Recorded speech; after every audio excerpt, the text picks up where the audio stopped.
Alrighty.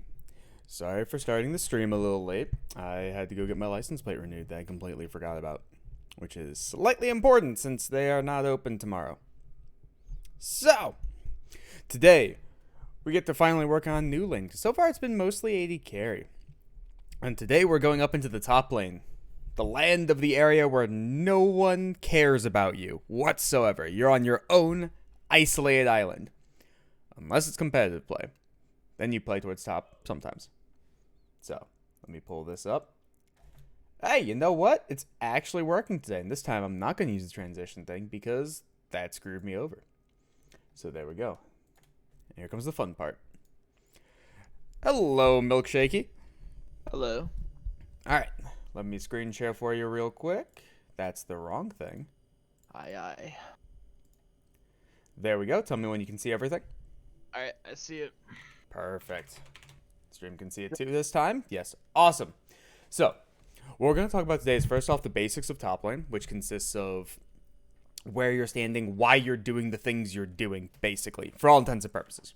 Then we're going to touch on how to trade, and there's different ways to trade based on what type of classification of champion you are, and what type of classification the opponents are. So bruisers trade differently with other bruisers, comparatively to carries, comparatively to range carries, comparatively to tanks, and yada, yada, yada, right? Yeah.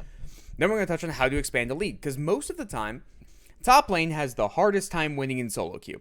And the reasoning behind that is you're on an island. So you can destroy that other person as much as you want. If the rest of the map feeds and you can't have control over that, well, you're kind of screwed. So Yeah. we're going to talk about how to fix that problem. Then we're going to touch more on wave manipulation. Actually, we're going to swap these up real quick. These should be opposite. There we go. We're going to touch on wave manipulation, then how to expand a lead, because this is more prevalent to that. Sorry about that. So yeah, we're going to talk about wave manipulation. So what you're doing with the wave, how you do it, why you're doing it, all of those things put together. Then we're going to go over a VOD of one of your games so you can kind of see what I'm talking about in a more realistic sense. And then if we have time, it's resets time where you're going to go against me. And you're going to do shit, and you're going to do it till it's good. Okay. Alrighty. Sounds like a plan. Perfect. Let me move this over. So, the thing I always like to start off with the basics of the lane is kind of what each side of the lane does. Also, please assume there's an alcove here. Yeah, I was gonna say you forgot the most important feature of the map. Like, that's game changing. Yeah. You can't find a map with the alcove on it. It's not possible. I've tried. Sad. You can find an alcove, and you can find the map. I could splice the two together, which I need to do at some point in time. But, no, It's not very relevant right now. Right. The alcove is more of a for ganking purposes or for yakety sax purposes. Cheese. Not much past that. Yeah. Well, even cheese, you're sitting in a bush comparatively to the alcove most of the time. Yeah. All right. So, first off, with the basics of the lane, how does top lane win the game? Because each lane has their own ability to be able to win the game in their own separate way. So, for instance, jungle is whenever they get ahead, they create a point of strength wherever they go. So if they want to fight top lane, or if they go top lane is now the strong point. They want to go bot lane is now the strong point. They want to go to the objective is now the strong point, right? And then from there, they have to push their lead in that regard where wherever they go, that is the point where things are occurring, right? Yeah. Mid lane wins the game, not through taking turret, generally, not through killing their opponent, but through suffocating them out and then rotating around the map, helping the team, right? Create numbers advantage for Correct. Top, bot or jungle. Yep. And then bot lane wins the game through the AD carry being self-sufficient with the support perma roaming to be able to, again, play around the strength of the jungler. And the AD carry takes objectives. That's their goal in life. That's why AD carries are always prevalent. They are a DPS source for objectives. Just so happens champions can die too to DPS, but mostly for objectives. If we're just going champion killing, there are other options available.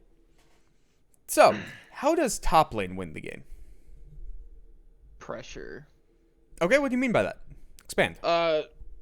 So if you're playing a champion that likes to split push or somebody that can side lane really well, you want to be able to create a bunch of map pressure, like, and force two people to come to you, creating a numbers advantage for your team, or you want to be able to team fight properly and create like good opportunities to enable your team. Like, that's the way I think about it, at least. Okay. There's something that happens long before that. Because realistically, if you're already grouping with team, that's pretty late into the game. Yeah. Because for all intents and purposes, right, why do top laners take teleport? So they can get back to the team fights when they're split pushing, or if they can like match like the other top laner or another champion or another player.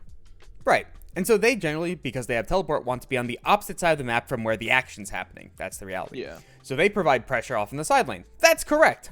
Right? If you're already grouping or you're TPing into a fight, that means something has already occurred. Yeah. Right? Because realistically, if you want to win through grouping or helping your team, generally you're looking towards mid, jungle, and support. You're not looking towards top lane.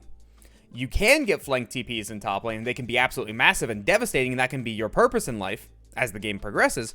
But for the most part, there's a different way to win the game. And you brought up having pressure in some regard, right? And we brought up now split pushing, right? So if you're split pushing and you're applying pressure in that regard, you have to be able to do what? Take objectives, clear waves, and then also be able to at least duel the other person who's okay. Now you're touching on it, because take objectives also means dragons, which you're not touching unless you're TPing to, barons, which you're not touching unless you're TPing to, heralds, which in competitive play you'll do a lane swap generally to be able to take that herald. So then it's everybody's collapsing on it. Yeah. Right? So if that's all the case, right, you have to deal with your opponent, right? What happens if your opponent's stronger than you? You can't do your job. Right. So, in order for top lane to be able to win the game how they want to be able to play it, you have to be stronger than your opponent, or you have to have such a massive impact in team fights for TP plays that you can win the game off it. So you're looking at like Kennen, Malphite, Wukong TP flanks, those kind of things. Yeah. Where you're basically stating that I'm going to sacrifice my laning phase. I'll never beat my opponent in isolation. Kennen's an exception to this. And I'm just going to go. I'm going to play purely for the team, purely for team fights, purely to get in there. Looking for the big impact CC or ultimates. Right. Or stuff like that. All right. So for all champions that aren't that, which are the majority of them, you are basically looking to beat down your opponent to the point where they can't deal with you anymore. Yeah. Top laners win through making the game a 4v5. You take someone straight up out of the game. That is your goal. Because let's say even if you are losing in the split push, you are weaker than your opponent. There is a way to be able to play around that fact. You can lock your opponent in that lane. So even if you are, let's give arbitrary power number levels, right? So let's say you're a 6, right? And the opponent's a 9. If you both join the team fight, the 9's going to have infinitely more impact in most circumstances. Yeah. But if I can force them into a side lane with me where they can't necessarily kill me, but I'm not going to get anything, I'm at least taking them out of the team fight that they would benefit more from. Mm-hmm. And that's always your goal in life. So again, you can win through TP flanks, you can play around that, and we will touch on that later. But for the majority of top lane, you are looking to say, opponent, you're not allowed to play the game. You're going to be miserable this game. You're not allowed to function. And that is your goal in life. And you can do this on basically any matchup because top lane is so isolated. So now we have to touch on the fact of, okay, since we are taking top lane, we are on the opposite side of the map. We do want to make it so that the opponent can't play the game.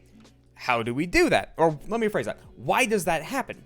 Well, this occurs because of the map geometry, right? So if we zoom this out real quick, can I go a little farther out? Is that possible? Yes, it is. Wonderful. Yeah. So if we look at the map geometry realistically, right, we can establish that Dragon spawns at 5 minutes, Herald spawns at 8 minutes, and Baron spawns at 20, right? Yeah. And realistically, right, we want as big of a numbers advantage as possible at whatever objective we're going for. Because in League, numbers advantage is everything. If you take a 4v5 fight, you have an incredibly high chance of losing that, even if you're ahead, unless you're massively far ahead. That's just how the game works in current state, where the time to kill is incredibly low. What I mean by time to kill is, when your health bar hits 0, that time frame, time to kill. It's mostly used in that term is mostly used in gun games, where, for instance, Call of Duty has an incredibly fast time to kill. You go into Halo, you can survive for 5-6 seconds, comparatively to just massive differential. Right? You can burst out really quick. Right. Burst makes time to kill very, very low. And League used to be a game where time to kill was incredibly high, so then 4v5s were much more realistic, because they were much more drawn out. In current state, not so much. So if this is the case, pretty high damage. Yeah. So if this is the case and we're looking at that, right, realistically we want the most numbers around here, right? And we have 5 players. One of them is dedicated to the jungle. We now have 4 people left. There are 3 lanes. So naturally, there will be 2 in one lane, 1 in another, 1 in another. We have to divvy it out this way, because if we have 0 people in a lane, well, then that's just wasted gold in the farm, right? Yeah. So if that's the case, this objective is spawning first. That means we have to have 2 people here or 2 people here. That's the reality. That means we will have 1 person up top. So then we have to dictate, okay, which is better to have 2 people? The tiny lane where you can never punish people, or the longer lane where you can actually punish people? Yeah, where you have space to run them down or when they can overextend. Right. On top of that as well, this is the middle of the map. What happens if these 2 want to fight forward? Well, junglers can rotate, bot lanes can rotate, top lane can rotate. Right, it's so easy to collapse on it, it's insane. Then we add in one additional factor, right? Teleport exists. If someone's teleporting from top to mid, the opposing top laner could already be halfway there by that time. Yeah. If someone's teleporting from top to bottom lane, top laner's not walking all the way down to bot. It's not occurring. It's just straight up not happening. So if that's the case, why would we want to fight closer to the TP? That doesn't make sense. So again, if we always want a numbers advantage, we would want the 2 to be bottom because we want the action to be farthest away from our teleport. Because also, why wouldn't we want our mid lane to be able to easily roam here? So now all of a sudden, mid lane can get here, top lane can get here. We have the potential to have up to 5 people here. And it's very, very easy to do. Yeah. If we have it mid, we still have the potential to have 5 people. But if the top laner ends up rotating first, now we're having 5 people here, and it's guaranteed a TP, and it can be matched with nothing. Yeah. Just a rotation, right? So now, with this being the case, here's the 2, here's the 1, here's the 1. Awesome. So again, we want, on the opposite side of the map, to be able to have teleport. There we go. So, yeah. This is why top lane feels like an island, because now, here's where the numbers advantage is, here's where the objective we're playing for is. Why would junglers want to come topside? There's not much value to it. Right. They can just get so much more going bot or mid for later fights. Correct. Now, here's the fun part. There are circumstances in which case you would want to play for top. Right? In those circumstances, it's normally the top laner is incredibly strong, requires to be on the front foot. So you're looking at Jace, Lucian, Darius, that kind of stuff. Stuff that says, I have to go forward to punish you, and I have to get ahead early. Carry tops. Right. So when that's the case and you have to play through top, now we have to establish the fact of, all right, we're not playing for dragons anymore. If we're not playing for dragons, we're also not playing for bot lane. So if that's the case, things can go very wonky very quickly. Where what happens if their bot lane is winning? Where does their support go? Their support can go anywhere. They can go that, mid, they can follow jungle, they can roam top. Right. So let's even assume that... Bot. Yeah, so let's assume we're blue side for simplicity's sake, right? So the opposing bot lane pushes in, support roams mid, right? Support now gets mid prio. Mid knows that, hey, my top laner is about to be dove. Mid rotates. Dive stopped right there. Yeah. Real nice and easy like that. So it's really easy to be able to thwart anything that wants to happen top. The good part about this is top laners are a specific classification of champion that basically states, I want to destroy you. Right? It's either I want to destroy you or I want to play weak side. Those are kind of the 2 options. And most lanes fall into those 2 categories. But in top lane in particular, it's very volatile in that regard. Right. Because like in bot lane, if you have like Samira and Nautilus, that's pretty volatile. Cool, the opponent has Alistar. Yeah. It's done. Just done. You just don't go into that. Yeah. Top lane. I picked Jace, you have Malphite. Alright, we're tower diving you. On repeat. Till the end of time. You can hit 6 and you can kill me if I don't flash your ultimate as long as your jungler comes in. But you're going to be 100 farm down by 15 minutes.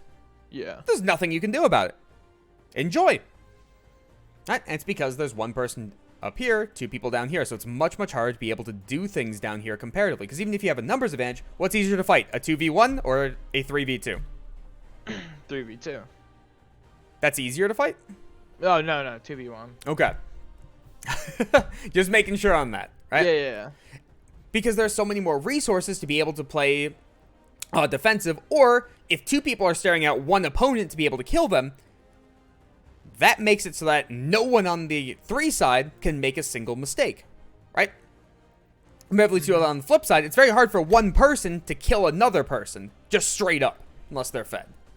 There are exceptions to this rule, like Darius, where if you give Darius 5 stacks, I don't care who you are, you're dead. That's the reality. And then from there, he just kills the other person as well. But for the most part, 1v2s are not going to happen.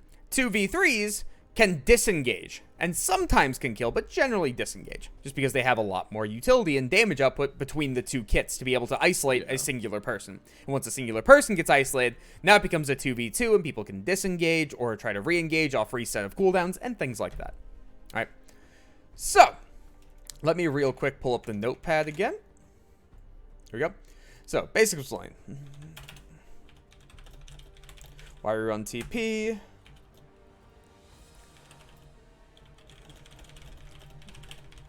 Why lanes are the way they are. Okay. So, now off of that, now we can start focusing on you in isolation, right? Because we understand that your job is to try to make sure that the opponent cannot play the game. That is your goal, right? And you can do this through tower diving them, freezing on them. There's so many different variations in order to absolutely destroy them, right? Yeah. But we have to understand how. So, first and foremost, because this is an isolated lane where it's a 1v1 environment, we have to very much understand like why we're doing things, why we're standing the way we are, why we're doing things with the wave the way they are, how to trade, how to interact with the opponent, so that we can create the highest net positive advantage. So, first and foremost, because you're on an isolated lane, we don't want to be in a 1v2. Ever. Ever, ever, ever. There are very, very few circumstances where you say, I want to do that. And they are very specific champions under very specific circumstances. So, it's a melee top laner, and it's a melee jungler, and you're a Lowy. You're pretty happy with them coming into you. You want to be ganked. You want to destroy them. If your opposing laner is on 10 life and you get ganked, you're full life and full mana, you're probably pretty okay. You don't really care at that point. You'll just fight them off. All right. But, so let's think about this for a second. So, first and foremost, have I ever talked about pockets to you? Pockets? No. Okay. Have you ever heard about pockets in general? I've heard bits and pieces, but isn't it just like kind of areas in the lane that you want to be in? Yeah. So, for all intents and purposes, this is top pocket, mid pocket, bot pocket in top lane, right? And you can transition this thought process into any lane whatsoever. It's exactly the same. But it just depends on the circumstances. So, for instance, mid lane, being in the wrong pocket is more volatile comparatively to other lanes. Yeah. In bot lane, you want to be in the opposite pocket comparatively to top lane. And it'll make sense here in a second once I explain it. So, clearly, if there are different spots to stand in the lane, mathematically, there will always be a best option, right? So, first and foremost, top pocket. Why would you want to stand in top pocket? Or, sorry, bot pocket. Sorry. If you know your jungler is going for, like, say a Scuttle Crab or something, or your mid or like Rift Herald, and you need to rotate around. Right. You need to move to an objective first. You Yeah, want to be there first to create the numbers advantage. That's 100% correct. This is for fast rotations, right? What's the downside to this? You're also very, like, vulnerable to a gank. Oh, yeah. If the opposing team is... Or, sorry, if you're doing Herald and the opposing jungler just yeets over this wall real quick and comes at you... Blast cones. Done. You're just gone. Because then all of a sudden you die right here because the opposing jungler is right next to you. Right? And this also goes for the case of if you're playing in that pocket in general and your allies are not doing an objective, you don't have to rotate. It is by far the worst pocket unless there is a specific circumstance dictating otherwise. So, for instance, you know the opposing jungler is not up here. You know mid lane can't rotate. And your opposing laner is playing in this pocket as well, and you want to punish them. Well, then, yeah, you have to be in the same pocket as them in order to punish them under specific circumstances. Like, as Jace, if you want to shock blast them, you can't just magically shock blast through minions, and sometimes you don't want to walk past the wave, because walking past the wave can also be suicide. So if that's the case, you would have to be in the same pocket as them. All right. So now let's go to mid pocket. Why would you want to stand in mid pocket? It's safer than bot pocket, but it also, like, allows you to rotate towards an objective or towards your jungler or something like that quicker than top pocket would, but it's not as safe as, like, top pocket, if that makes any sense. What else? It's kind of the if you want to play, like, in the wave. Okay, why would you want to play in the wave? You're on the right track. If you're either pushing it or you want to force, say you're against a ranged champion, and you say I'm playing like Malphite into a Quinn. I want to play in mid pocket because Quinn's gonna auto me, and then the moment she does, she's gonna take minion aggro and take a bunch of damage from that. Okay, you can do that in any pocket. Okay. That doesn't matter. Minions are gonna aggro regardless, as long as you're within the effective radius of them. Gotcha. So that's not a viable option. But you are on the right track. It does involve the minion wave of why you would want to stand in mid pocket. Let's think about that, right? Let's go back to the Quinn example, right? Mm-hmm. What does Quinn have in her kit? She has a blind, so Right. she can't use that blind through the minion wave. Okay, what type of classification is the blind? The skill shot. It's a skill shot, right? You can Yeah. stand in the wave in order to block skill shots. On top of that, when the bird hits something, it's AoE. So if you're standing in the middle of the wave, And she tries throws to it. Q you, she shoves it. yes. If you stand in the middle of the wave and you are healthy and you want the opponent to shove into you, they either A, can't use their AoE abilities on you, because then they'll shove the wave and they might not want to do that. Or Like B, if Renekton wants to Q me, then he's gonna shove the wave Right. into me. Or B, if they do end up doing that, now you have a shove back into you, and you can kind of repeat this process in order to make safety for yourself. Right. Yeah. So then top pocket. Okay. Why would we want to stand in top pocket? It's the safest option. You can play in brush. Right.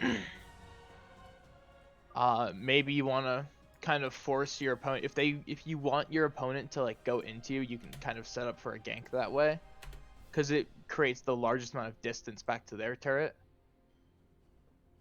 That's what I'm thinking, at least. I'm kind of pulling stuff out of my ass right now. Okay. So that's where it kind of gets interesting, right? So yes, top pocket is by far the safest, right? And this is for a multitude of reasons. But first off, let's touch on that gank concept, right? So if you drag someone into this mill bush, let's just create this line right here down the middle of the lane, right? If you drag someone here and your jungler comes in, that gives the opponent a large amount of reaction time to the gank to be able to play around it. What happens if we drag them to right here? Not much time. It's happening, right? Yeah. So your concept of where you want to drag them for the gank is based very much on how tanky the opponent is. If it's going to be a long, drawn-out fight, why does it matter that it takes a while for your jungler to come in? It's going to be long, drawn-out regardless, right? Yeah. If you can just burst them, just bring them right next to your Right jungler. there is fine. Right. Because keep in mind as well, what happens if you have a combination like Renekton Elise? Renekton has to stun for Elise to land Cocoon, or Nidalee's a better example. Renekton stuns, Nidalee lands Spear, right? So if it's here, and then you're running all the way down, you're not allowed to use stun up until Nidalee's in range. Gotcha. That now can cause a problem. So that's very much based on circumstances. So now let's bring it back to the safety portion, right? So with the safety portion, first off, you are farthest away from a gank. You have the most reaction time to it. Are you slightly farther away from turret? Yes. Is it better than Lee Sin automatically landing the Q out of the bush, or Elise automatically landing Cocoon out of the bush? Yes, by a long shot. I'd rather be away from the jungler comparatively to slightly closer to my turret. Yep. So, with this as well, you also have the bushes, right? And here's the fun part about bushes, right? If they don't have any vision in this bush and you stand in the bush, you can stand anywhere in the bush you want. Doesn't matter. And as long as you're standing in that bush, they have to respect the fact that you can be anywhere in it on either side. So if that's the case, let's say your effective engage range, you're this little dot, is this circle right here. That's a terrible circle. That's fine. So if you're standing right here, your effective engage radius is, boop. You can be standing right here and it doesn't matter. They have to respect the fact that your engage radius is out to that line. Yeah. Because they don't know if you're sitting in the edge or if you're sitting back. Right. So this is a concept used a lot in bot lane in particular, because the support can sit in the bush and not have to farm. They don't have to care. I remember they have you no burden talked to it. about brush prio a lot with Alec when he's in the call. Right. So, with that, you can provide a lot of pressure by just existing. Because if you're standing right here, all opponents know your engage range. Everybody knows exactly where you are, what you can do, right? If you're standing in the bush, you can be standing anywhere in the bush, even at safety levels. And it doesn't matter. They have to back off at that point because they can't risk it. Correct. You provide pressure by existing, right? And this is also, you're providing pressure while existing, while being in the safest pocket, not just from your lane opponent, but also from the jungler. And now we get to add on that next fact, right? Where, when you are in top pocket and you have bush control, this also means they can do whatever you want with the wave. You have full control over it, because the opponent can't walk forward to be able to deal with it. Right. And that's a very easy way to just be able to decimate your opponent straight up off of that. Because again, if they can't walk forward, they can't farm. They can just sit back and get experience. And a lot of top lane champions enjoy that playstyle. If you're a Malphite or an Ornn, you don't care. Just start dancing. Get XP. It's fine. Just wait for assistance in like 2 minutes. You're fine. Something like a Lucian or a Jace, they require gold. They don't have an option in the matter. Yeah, they or need even items. Yeah, or even heavier champions like Set. If Set doesn't get gold, he's a glorified tank. And he's Yeah. only a tank when he presses W. That's it. He does virtually nothing. Heavy champions cannot afford to be able to play just off of experience. By the way, for heavy, I mean, they require a large amount of resources in order to function, whether it's XP or gold. They are heavy in that category. Right. Okay. So those are the spots where we would want to stand in the lane for different reasons. There's also one additional reason to play in top pocket that I remembered, I forgot, and now I remembered again. Ranged champions. If you're a melee into a range and you stand in the middle of the wave, what are they going to do? They're going to pummel you with minion shots. If you step into brush, you can just drop the minion aggro after taking a few hits. Oh, hold on. We're on different thought processes. I was thinking as the melee into a ranged champion. But yeah, we'll go with ranged into melee first. So with ranged into melee, you want to be able to force the opponents back, and you want to be able to auto-attack them. And yeah, any ability that is point and click, so right-clicking, Pantheon, Old Q, Cassiopeia E, anything along the lines of that will cause minion aggro. Yeah. So then from there, if you're playing in top pocket, you have the ability to hit them and drop minion aggro, right? Because minion aggro is incredibly important in top lane. It does a multitude of different things, right? So first off, if you auto-attack them and all minions focus you, now the wave is going to start shifting because melees are going to look at you and be like, I gotta run at that person. I don't have an option in the matter. I gotta go kill them. If that's the case. Minions are no longer hitting your wave. That's the second point I'm about to get at. Don't worry. We'll touch on that in a second. So let's say line of scrimmage is right here. And for line of scrimmage, I mean where the melees are touching. Right. So now all of a sudden, right, if we're blue side, they're red side, you auto-attack them, and you're having to play past the wave to be able to poke them out. And all of a sudden, their melees are like, person. Now all of a sudden, the line of scrimmage has shifted from here to here. So do you understand what that in particular does? It makes them extend a bit more. Makes who extend a little bit more? The melee.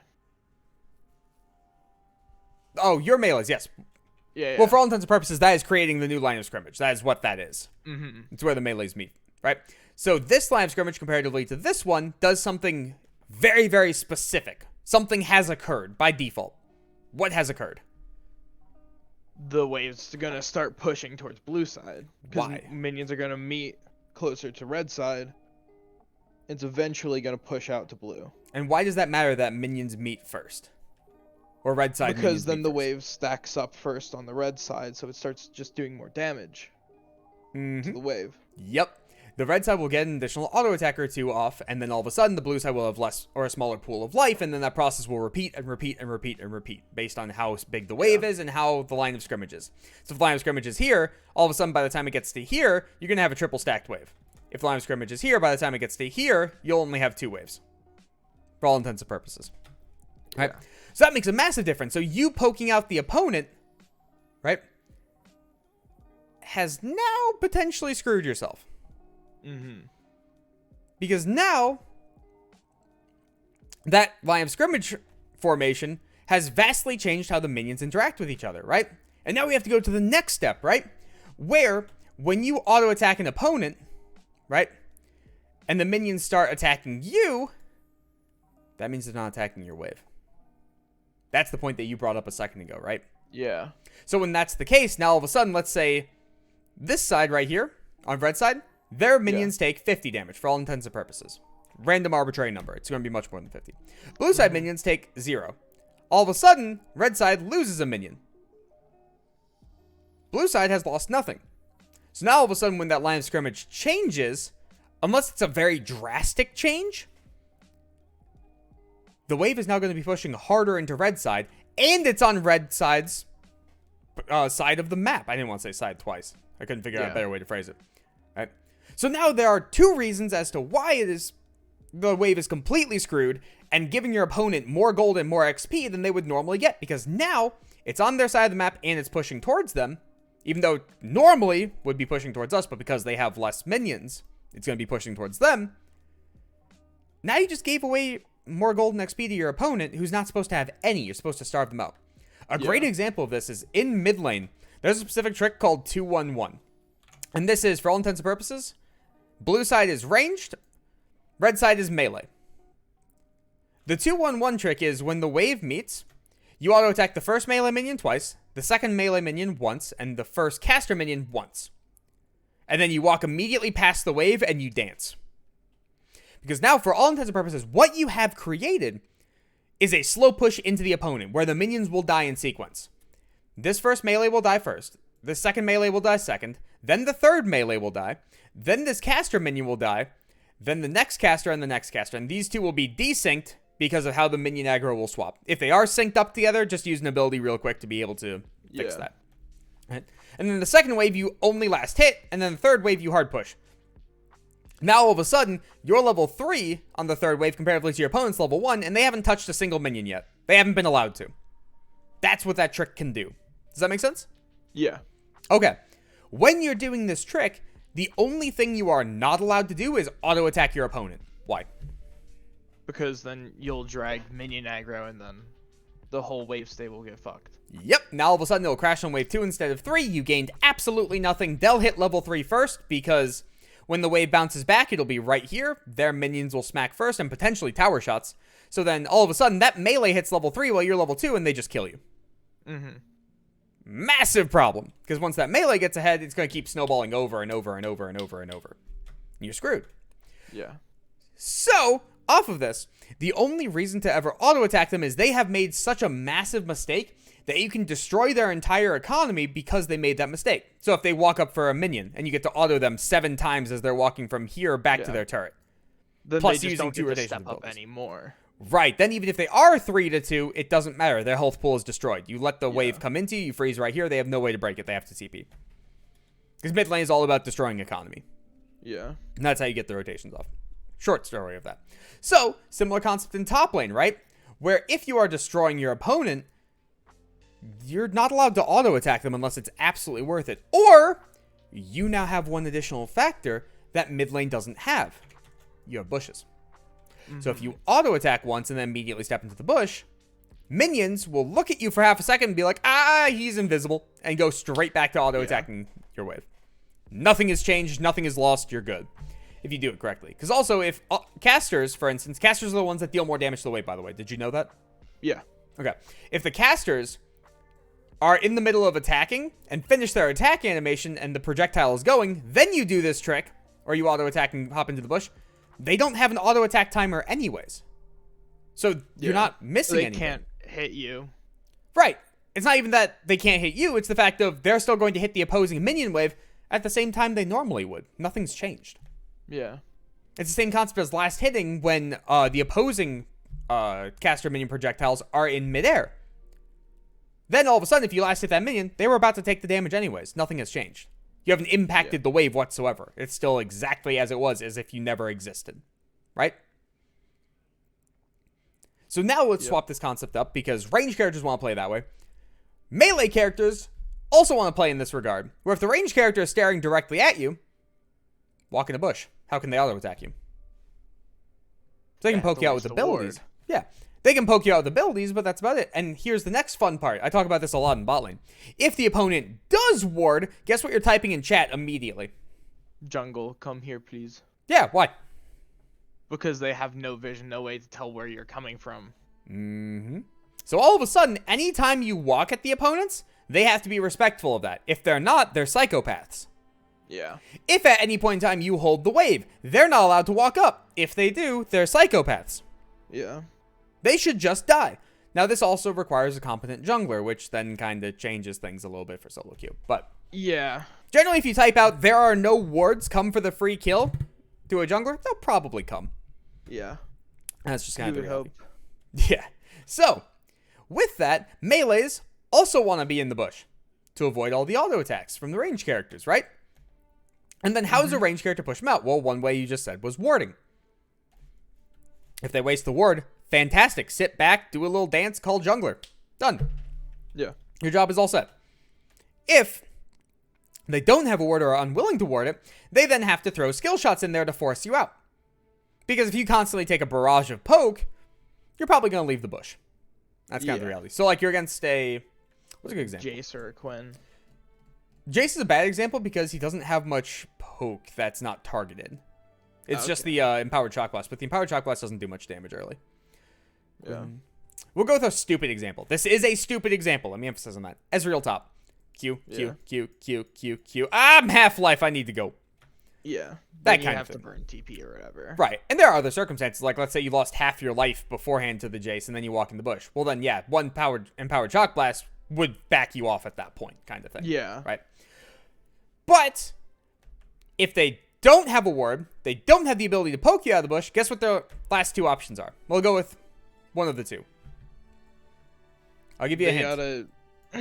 They have to step into the brush. Yeah. So then we get to talk about game design for a second, right? Ranged characters have lower base stats, and by base stats I mean health, armor, magic resist, all that stuff. Right? Melee And they typically have more. Yeah, and they have lower damage. And that's to compensate for the fact that if someone wants to poke you, they can now do it from all the way over here. For all intents and purposes, they're the bully, and now the bully has a stick. The stick's pretty nice. You want to chase them down? Okay, cool. They're just going to walk away. So they had to be compensated in some way. So melees are tankier to compensate. And they also have higher damage output. So if a ranged character walks up to a melee character and they are both touching each other, the melee character will almost always win. There are exceptions to this rule, like super late game ranged characters. Or like supports. Supports aren't going to kill you normally in this meta, like in isolation. They can, but very rarely. But given a realistic circumstance, a melee will beat out a range. So if that range face checks this bush, they just killed themselves. That's the reality.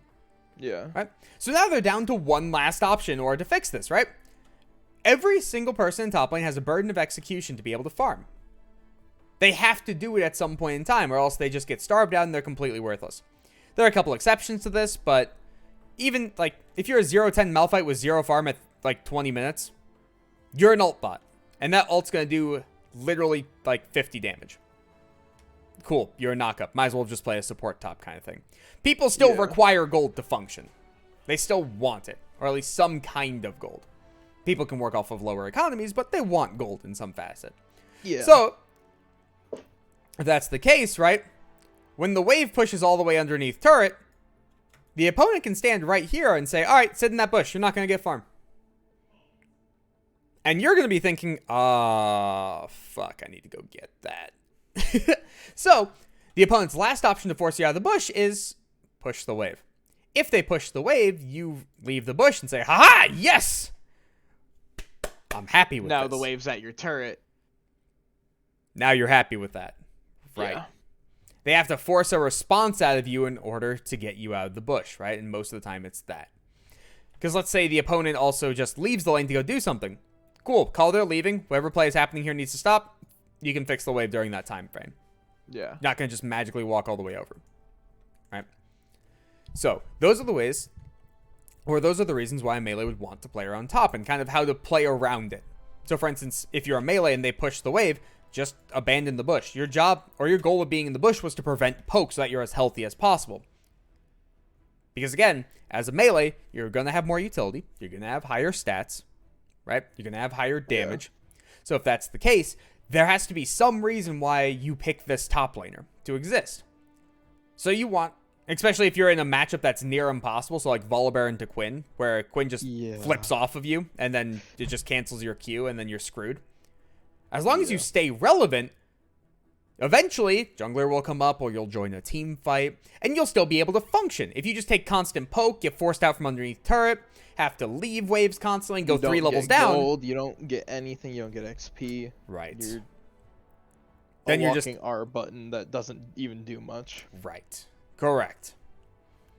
So you still want resources in some regard. So you can't afford to be poked out in those kind of matchups. That's how you lose it. Because, keep in mind as well, that ranged character, in order to abuse you, must play forward. If they have to play forward, they are putting themselves at risk.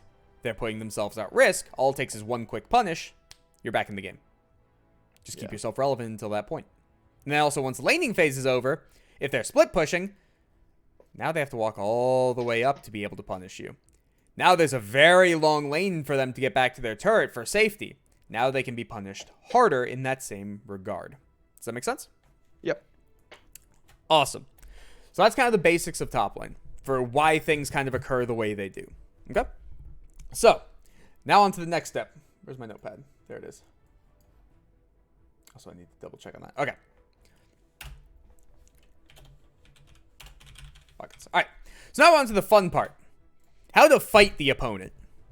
It becomes a smackfest time. So, did you watch when I worked with Tiffany 2 days ago? I don't believe so. I watched a little bit, but I don't think I ever watched this part. Okay. So, there are a lot of ways to be able to trade with your opponent to the point where they don't have the ability to respond back. And similar kind, they have the ability to do that to you. So first off, let's create a couple classifications of things for simplicity's sake. Again, this is the simple version. This is not the super expanded version, because if we get into the super expanded version, we start going into individual matchups and individual champions comparatively. Yeah. So let's just break it down into bruiser, tank, carry, and range carry. Oops. Right? So, bruisers trade very heavily off of what? What do they require most of the time? Usually just their auto attacks. Okay, let's think about that. They have some kind of like CC ability or like trading. Like when I think of bruiser, I think of like a set. He pulls you in with his E to force you into the trade. Right, and then what happens and, like, if set W? Yeah, if set doesn't have E and doesn't have W, he's an infinitely weaker champion. Yeah, so they're centered around abilities. Cooldowns. Yep. Yep. Because think about it this way as well. Jax is an auto attack based champion. In the early game, he's going to jump on you, and all of a sudden, you only care about one of his abilities. That spinning thing on top of his head. The helicopter. Yeah. Because if he doesn't have Counter-Strike up, you can play auto-attack champions into him, and you can just fight him. Mm-hmm. But he's also an auto-attack-based champion. That's a really weird concept, right? Or then now let's go to other bruisers. Let's go to Alawi. If Alawi misses E, she's done. That's it. Yeah. If Alawi doesn't have ultimate, she's worthless in a team fight. She can't 2v1 anymore. Darius. Darius has to play around pull. He has to play around his Q. He has to play around his ultimate. Because if he just auto-attacks you, even with lethal tempo Darius in current state, it's not going to work. He's probably not going to win that, comparatively. Right? So bruisers want to play very heavily around their cooldowns. That is the reality. Right? So tanks. How do tanks want to trade? This one's going to be a little weird one. Think about it this way, right? Usually they... Oh, God, go ahead. Usually they don't. Like, they just want to pick up farm. Yep. There's usually not, like, a kill threat. Mm-hmm. Unless you're playing, like, old Ornn. Oh, current Ornn's still 75 to 0s. Ornn's a Yeah. special case. Because, again, we can go into... Or we can go outside of generalities into specifics, but then it starts getting into individual matchups, and we have to talk about individual champions, right? But typically, you're not going to be just one-shotting people if they're playing correctly. Yeah, tanks want two types of trades. So let's think about it this way, right? Why does Maokai counter Gnar? Because Maokai has, like, sustain from his passive, and he can lock him down. Oh, that's not even nearly enough to deal with Gnar. I don't know, then. Okay. Maokai has a point-and-click root, and Mini Gnar has very low life. Can Maokai individually kill that Gnar? Unless the Gnar screws up. Probably not. No. Then why is that point-and-click root valuable? Jungle setup. Yes! Why does Malphite counter Jace?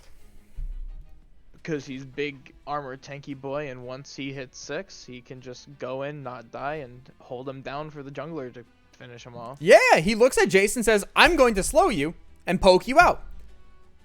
I'm constantly going to get poked out too, but it forces you to fight me. If you fight me, I press R.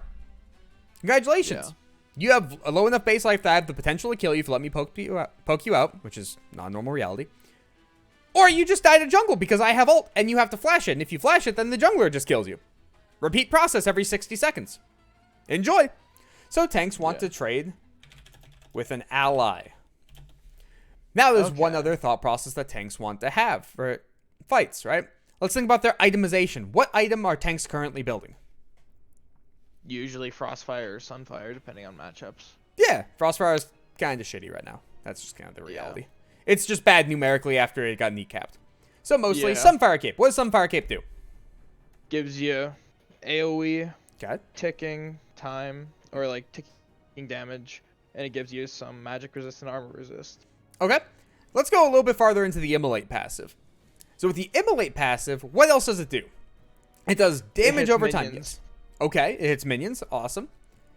But it does other things. I can pull it up if you want me to. It gives tenacity, HP, and then once you get it fully stacked, it does bursts of damage. Okay, what happens per stack? Now you're touching on it. Per stack, it increases the damage done Right. from like your max health, depending on max health scalings. Mm-hmm. So, if its damage increases over time, what does that mean? Extended trades. It wants extended trades. Because let's think about it this way, right? If we wanted to burst someone out, we would pick the bruiser while still being beefy. If we wanted to burst someone out harder, we would pick the carry. Mm-hmm. Tanks have the highest lockdown out of the classification up until you get into the support category, like Thresh Top, for instance. Really good into Renekton, by the way. Yeah. Right? Just disengage and but CC. Yeah, supports have the highest utility. Then we're looking at enchanters. Then we're looking at tanks. Right? And with having the highest utility, that means they can stick on people for a really extended period of time because also they're really tanky. So with that, when they get into the Sunfire Cape and they start burning people down, yeah, you take an extended fight versus a tank, you're going to have a problem. And they have those higher stats to be able to justify those extended fights. Right? So, now, how do carries want to trade? This one's going to be a fun one. They want to kind of like dip in and out, like rotate with. Like, I'm trying to think of like Camille. I don't know if that's like too Camille's specific. A carry. Yeah. So Camille wants to play around her Q and E mostly, and then she uses W to kind of poke a little bit, but she mostly dips in and out of trades, like really short ones. Mm-hmm. All right. So let's think about Jax. Jax is a bruiser and a carry. How's Jax want to play that? He usually just kind of jumps in, auto attacks them. If they start auto attacking back, he helicopters at them, and then he stuns them when he's done, and he walks away. How does Silas want to trade? Silas wants to typically E auto, and then second E with the Q, and then W and go away. Right. So carries want to go in and then out of fights. That's 100% correct. Yeah. Why do they want to do that comparatively to bruisers? Because they don't have the like same like base stats when it comes to armor and HP. They can't take as extended of trades as bruisers can. They're also not like super great with auto attacks early on. That's close. They have very similar stats to bruisers actually, as long as they're melee. But you are right. They are squishier. They are squishier though due to itemization. Gotcha. So we go to Irelia, for instance. Irelia rushes Shield Bow. Shield Bow, if you are not allowed to auto attack, gives you infinitely less survivability than Gore Drinker. Or Gore Drinker, you just have to activate it once for the massive heal. Plus, it gives 450 life comparatively to Shield Bow Shield. Yeah. Right? And that 450 life stays. That Shield Bow Shield is once every, I think it's 90 seconds? 90 or 120? I want to say it's 90. A long cooldown. Right. And then you can get that big burst every like 10 seconds from Gore Drinker. And then similar concept, you're looking at Irelia's next item being Blade of the Ruin King. You're looking at Bruiser's next item to be Steric's Gauge. It's a large survivability difference there. Yeah. Right? So they're looking to go in and then get out. Unless when they go in, that fight is already dictated at that point. So for instance, if Irelia is fully stacked and has ultimate and has stun and goes in on you, she's going to stay there for a while. The fight's already decided for all intents and purposes. So range carry. How do they want to trade? We kind of already touched on it a little bit. They just kind of want to poke and force you out. Yeah. Starve you out of, like, resources. It's literally just poke them to oblivion. They don't get the ability to play the game. You're facing a Lucian, all of a sudden you walk up, touch one minion, he auto-attacks you. Cool, you want to trade back at him? He'll dash to dodge your ability, double tap you, Q, double tap, and all of a sudden chase you all the way back to your turret until you recognize that touching that minion was a mistake. Yeah, or so, the one game you had me play, I think it was like Soraka. Even though it's not a ranged carry, but it's poke, I just poke. I just poked the Mordekaiser to oblivion, and he couldn't exist. Exactly. Right. So based off of this concept, right, and understanding how people want to trade, we can now understand how to win trades now to guaranteed get free trades. And this we're going to have to go into a little bit more specific, but for all intents and purposes, you can take these specific concepts and transition them into other matchups very easily. So what we're going to touch on first off is Camille versus Jax. Just really easy one. All right, Camille's blue side. Whoops. Yeah. I clicked off on my other monitor, and that was a bad idea. Alrighty. So we'll say Camille, for all intents and purposes, blue side, Jax is red side, right? And here's the most interesting fact, right? Let's assume Camille has Q. Let's assume Jax has E. Standard start, right? Yeah. So, if Jax has E, and both parties walk up to the mini wave and Jax uses E, and Camille just takes 2 steps back, and all of a sudden Jax E misses, we now have a fun fact of no ability to ability. If the combination is ever no ability to ability, the ability person will almost always win if it's Bruiser v. Bruiser. Yeah. It doesn't matter how bad the matchup is. Almost always that's the case. We can swap this up to Gragas versus Set. If Set stuns the Gragas level 1, Gragas is screwed. That's just the reality. What happens if Set misses stun? Well, then Gragas now has X amount of time to be able to just destroy the Set. Right? Yeah. So then what happens if Gragas is... Time. Yeah, so then let's say Gragas starts E. Normally he would start W, but let's go with E because it has a longer cooldown for simplicity's sake. Right? So then Gragas utilizes E when Set has no E cooldown down. Well, that becomes no ability to no ability. Now it becomes who's ever the better auto attacker. Right? Yeah. The Set started with his ability first. That means eventually it'll become ability to no ability. This is where players generally make the biggest mistake and screw up. They don't play around the cooldowns of the opponent. So then all of a sudden, once the ability's up, all of a sudden both sides are playing as there's no abilities up whatsoever, and the Set just destroys the Gragas. Done. Yeah. Laning phase is over. Right? That is the most simplistic version of this concept, right? And in order to be able to do this concept and understand this concept, you have to understand the cooldowns of every single top laner. Because if you face one where you don't know the cooldown or you don't have some form of internal timer in your head for what the cooldown is, you're just completely screwed. So a great example is Aatrox. What is the Q cooldown of Aatrox? Level 1. Level 1? Yeah, because that's everything he has. Even if you just give me a base estimate, you're relatively close in the ballpark, we'll count it. Pretty sure it's around like 10 to 12 seconds. Alright, that's pretty close. It's 14 seconds level 1. Okay. And it's from the last Q that he used. That's when the cooldown usually starts. Aatroxes don't use third Q, so they can get it up quicker. So, with that thought process in mind, if Aatrox ever tries to Q you, you have 14 seconds to punish him. If you don't punish him within that 14 seconds, we now have a massive problem. Yeah. And that's how people also lose lane. Similar concept. If people play as if there's no cooldowns on either side and don't care about the cooldowns, whoever used their ability first, or like whichever ability comes up first, will then win out on the next trade because no one cares. Yeah. If you have your ability and the opponent has no ability and you're not zoning them off the wave, you're not looking to fight them, you're not looking to punish that, well, then all of a sudden, eventually it becomes ability to ability again. Yeah. Then there's no advantage anymore. Essentially an even advantage-wise. Now it goes back to, okay, what's the matchup supposed to be? Yeah. So we go back to the Camille versus Jax. If Camille never walks up to Jax and tries to fight him with her Q to be able to punish him and burst, please don't take an extended fight with Jax, he has lethal tempo. Yeah. But you can still burst him off of your Qs. Well, all of a sudden Jax gets E back up and then he'll just start walking at you again. And then there's nothing you can do to play the game anymore. Because he still has his E up and you have to force that E in some regard. Right. You don't have an option. And that process gets to continue over and over and over again. And some champions are really frustrating with this. So Mundo, if he throws his Q out, it's a 5-second cooldown. Not too much to punish. Right, you have a very short window to be able to punish him. Or if he wants to farm, he'll just throw cleaver after cleaver after cleaver at the farm. That's just what he's going to do. It's very hard to punish that kind of a champion on your own because cooldown to no cooldown. Oh wait, now it's both cooldowns. Crap. And you get to repeat that process. Does that make sense? Yeah. All right. So in similar concept as well, when we look back at this list, right, and how people trade, right, Bruiser versus Tank, for instance, right? If a tank doesn't have an ally, and a Bruiser just uses their cooldowns real quick and then backs off, how does a tank get an extended fight? They don't.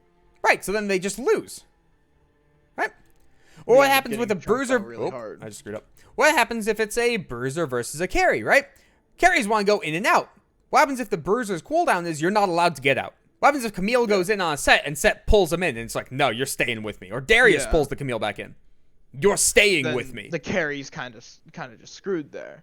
Right. And then what happens with a ranged character whenever they want poke you to oblivion, but Volibear flash stuns and just does 80% of the carry's life? because they're based on cooldowns. Then they just can't really step up anymore. Right, because now they have too much of a threat of dying. This is also, again, the example I love to use on this is Garen. Garen is a really simplistic champion. He literally runs at you. He gives a very loud animation of, I'm running at you. That's it. That's He lets all he you know does. what he's doing. Yeah, but if he gets on you, you have a problem.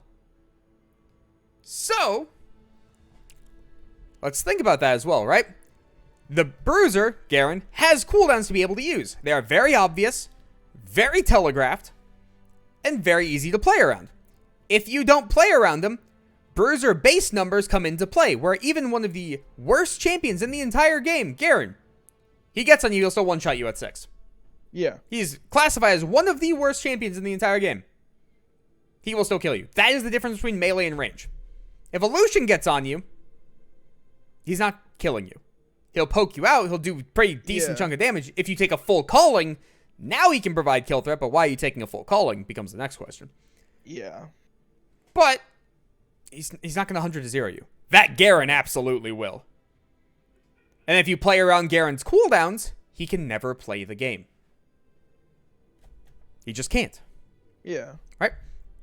So that's how each individual person wants to be able to trade when it comes to the more broad aspect of it. Right? For the own individual class. Does that all make sense? Mm-hmm. Yeah. Any questions on that? Not really. It all makes sense now that you've kind of like went in depth on given some examples. Awesome. And again, once we get into the VOD, we'll also be pointing this stuff out again. It'll make a lot more sense as well there. So, the next thing we're going to talk about for trading is auto attack trades. And this is what I talked about with Tiffany quite a bit yesterday, or 2 days ago. I forgot I didn't do it yesterday. I'm sorry, Alec. My bad.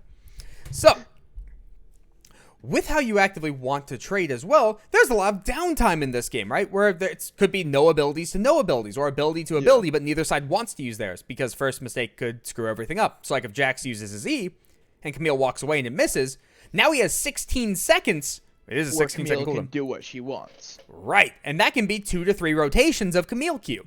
That's a massive problem for the Jax, where he just can't fight it. So if he uses his E and it fails, he's now pushed all the way off the wave. Camille gets to do whatever she wants. And especially in the early stages of the game, that can be the difference between both of them hitting level 2 at the same time, or level 2 to level 1. And who's ever level 2 is going to win that. That's the reality. So, during downtime, we get to talk about attack range differentials. And also burden of execution. Because here's the fun part. This is where you can absolutely destroy someone. And I'm assuming you've played a game where someone's made you feel like you're not allowed to function whatsoever. It could be melee into melee, and you still can't play the game. Mm-hmm. This is that Plenty trick. of Volibear into Alawi games where I cried. This is literally that trick, and this is why it felt so miserable. So, people have a burden of execution to be able to do things, right? Mostly, in laning phase, you're looking to farm. So if a minion gets to 1 life, you're going to walk up and you're going to auto-attack it, or you're going to use an ability to be able to kill it, right? If you don't, that sucks. It feels bad. Yeah. Right? So, when you have that burden of execution to be able to walk up, let's say you decide to use an ability for it. Well, then we get into that concept of ability to no ability. You should be zoned all the way off the wave, instantaneously. They should run you all the way down for that. Mm-hmm. Right? Similar concept as well. If they walk up to a minion, and it's melee versus melee, and both parties know that you're going to farm that minion, they should walk directly at you in most cases. Why? Because you're already committing to the minion. They're not going to auto you. They need to get the farm. So if you punish them while they aren't going to fight back, then you're just winning automatically in a trade. Right. It becomes auto attack on minion to auto attack on champion. Then this person just disengages. You're one auto attack up. Repeat this process 20 times in the lane. It becomes very annoying very quickly. Yeah. And then all of a sudden, when the fight actually breaks out, it becomes 75% life to 100% life. If it's an equal matchup, that 100% life's going to win. And this is all from just constantly poke, and being really, really annoying in that regard, right? Now we get to go one step further on that. There are times where you really don't want to do that. So what happens if you're Camille and you walk up to be able to auto-attack the Jax who's going for a minion? What's his response? Probably going to E. Yeah, and then you just lose 3/4 of your life. Fun! Don't do it. Right, so there are matchups where you don't have the availability to do that, but in most matchups, whenever it's not a hard losing one, you should be fine. You should be able to do that, right? And off of this, right, the only time you can do this is whenever you don't have a burden of execution. Or if that auto attack causes a long extended trade that is worth more than the minion you lost. Because what happens, if you auto attack him once and you lose a minion for that, you literally traded like 50 damage for either 14 or 21 gold. Yeah. Don't do this for canon. Do not miss canon for this, for the love of God. So you have to justify that any trade where you actively lose minions must be worth it. And that goes for all circumstances. You have a wave pushed underneath your turret and your blue side, and the opponent walks up to you and you try to trade with them. That trade better be worth more than whatever minions you're losing to turret. It has to be justified in that regard. Yeah. If it's not, you're screwed. Because when we watch your VOD, you're going to watch times where you decide to trade with the opponent and just lose 3 to 5 farm all of a sudden and repeat process. For no reason. Exactly. Because that trade, again, must be justified for it. So, for instance, right, again, let's think about it this way. If you have a massive wave underneath your turret, it's worth 200 gold, and you walk right past that wave to go for a fight that can potentially kill your opponent, you're gambling 2/3 of a kill for a kill. Yeah. That's very rarely going to be worth it. It has to be, for all intents and purposes, guaranteed, and you then have to have time to go back and collect most of the wave. Better to take the insured money rather than... Right. In a lot of cases. There are some cases where it's not like you're hemorrhaging or the opponent is like something that can't afford to fall behind. That kind of stuff. Right? But for all intents and purposes, right? So when you start adding this trade to your repertoire, then all of a sudden, anyone who A, doesn't know how to deal with it is completely screwed. Because they just won't trade back on you. When you auto-attack them once, they'll back off too at the same time and be like, okay, cool. So you just gave me wave prio and I smacked you. Where's the downside? Yeah. Or like if it's the Jax into Camille, Jax just won't press E sometimes. Or if Jax used E, remember it's the whole ability to no ability thing? If Jax used E previously and tries to walk up for a minion, you now understand when you want to trade. Yeah. They have a burden of execution to walk up for. They either A, give up the minion, or B, you now get a free trade with them, repeat process. Okay. Now let's add on one step further to this, right? So, if you then have this trade under your belt and fully are aware of how it functions and everything, especially with the ability to no ability, right? You now have a free way to hit skill shots. Because when someone auto-attacks, what happens to their character model? They're locked in place. They're locked in place. They've rooted themselves for a quarter of a second. So if this minion is at 75 life, right? The opposing auto attack does 50 damage. Arbitrary number. Again, we'll show this in the VOD, and this will make a lot more sense as well, because there will actually be something visual on your screen for it. Gotcha. If caster minion auto attacks are coming at this 75 health one, guess what's going to happen? Your opponent's going to walk up the last hit it. You can time your skill shot with when they would want to auto attack that minion, and either, again, they miss the minion, or your skill shot guaranteed hits. Okay. Have you ever faced a Cassiopeia who lands every single one of her Qs? Yeah. There you go. You went up, you were going to auto attack a minion, she Q'd you. Yeah. Right as I'm in the animation, the Q lands, there's nothing I can really do about it. Correct. So either you give up the minion or you tank the Q. Repeat process. You can do this with any champion. You can do this with Camille, where they lock themselves in place. You can do this with Alawi Q, Alawi E. You can do this with Ornn Q. Anything. Any skill shot in the game. You can cause the same result. And either, again, they take the skill shot or they give up the minion. And generally, based on how they're moving their character, you can kind of tell if they're going for the minion or not. Yeah. It's just the reality, right? Very rarely will someone actually wiggle correctly to the point where you're guessing. And then if you guess wrong too many times, that's when your mana pool dwindles and you're screwed. Yeah. They can destroy your economy off of giving up some minions to get more minions later. A lot of people won't do that. They'll either play really far back or really close. That's all they'll do. But again, that's also why people have much higher skill shot accuracy. They can be really good at the game, or you can just understand when to throw it out. Either way works. You don't have to be good at mechanically to win this game. You just have to understand how to make the game as easy as possible for yourself. Does that make sense? Yeah. Okay. So that is how to actively trade. Let me actually type this out real quick on this side.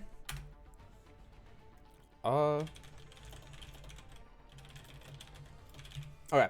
And again, the concept of how to trade up here does not just magically go away. Let me actually do this for simplicity's sake to make it look nicer. Whoop, that's the wrong spot. There we go. Oh, it did the thing. The thing? It's overriding instead of Oh, adding. okay.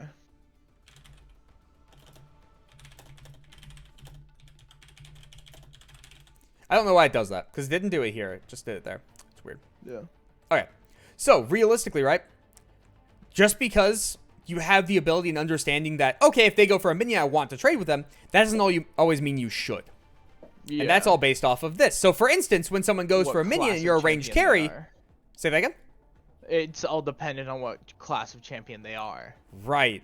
So, for instance, a ranged carry, you want to trade every time they do that. As a bruiser, you want to do that as long as you're winning that trade. Like, they can't fight you back. They didn't counterpick you. Yeah. Tanks, similar concept. Carries, similar concept. If you walk up and auto-attack a minion as Silas, and all of a sudden the opponents are like, all right, I'm going to all-in you because I can. Like Kled. Kled gets slammed to free Q on you. You're now screwed. Yeah. You made that choice. Because even if he auto-attacked that minion, you auto-attack him, his Q is still fully available and ready to go.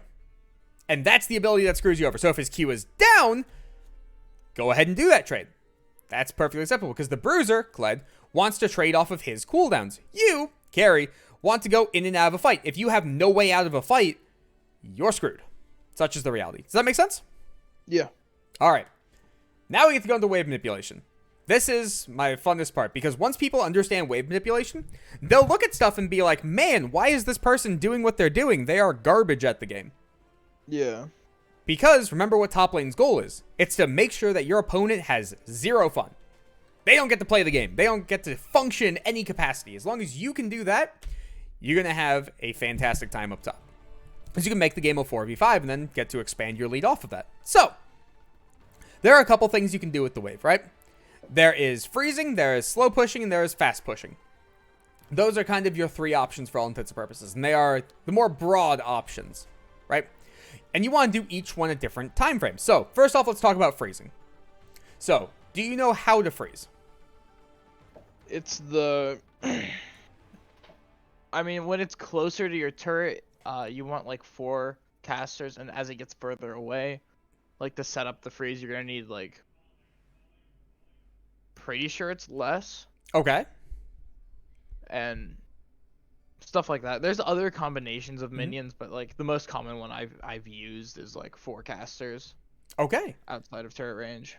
All right. So you gave me a pretty broad answer, so I'm going to make it more specific here for a second, just for simplicity's sake. So, for all intents and purposes, here's the 3 lines. These are arbitrary. They are not exact. Yeah. Okay? So at each line, you require a different amount of minions. So you got that part right. Okay? Yeah. And immediately outside of turret, you are looking to have 4 full life or near full life caster minions. That's important.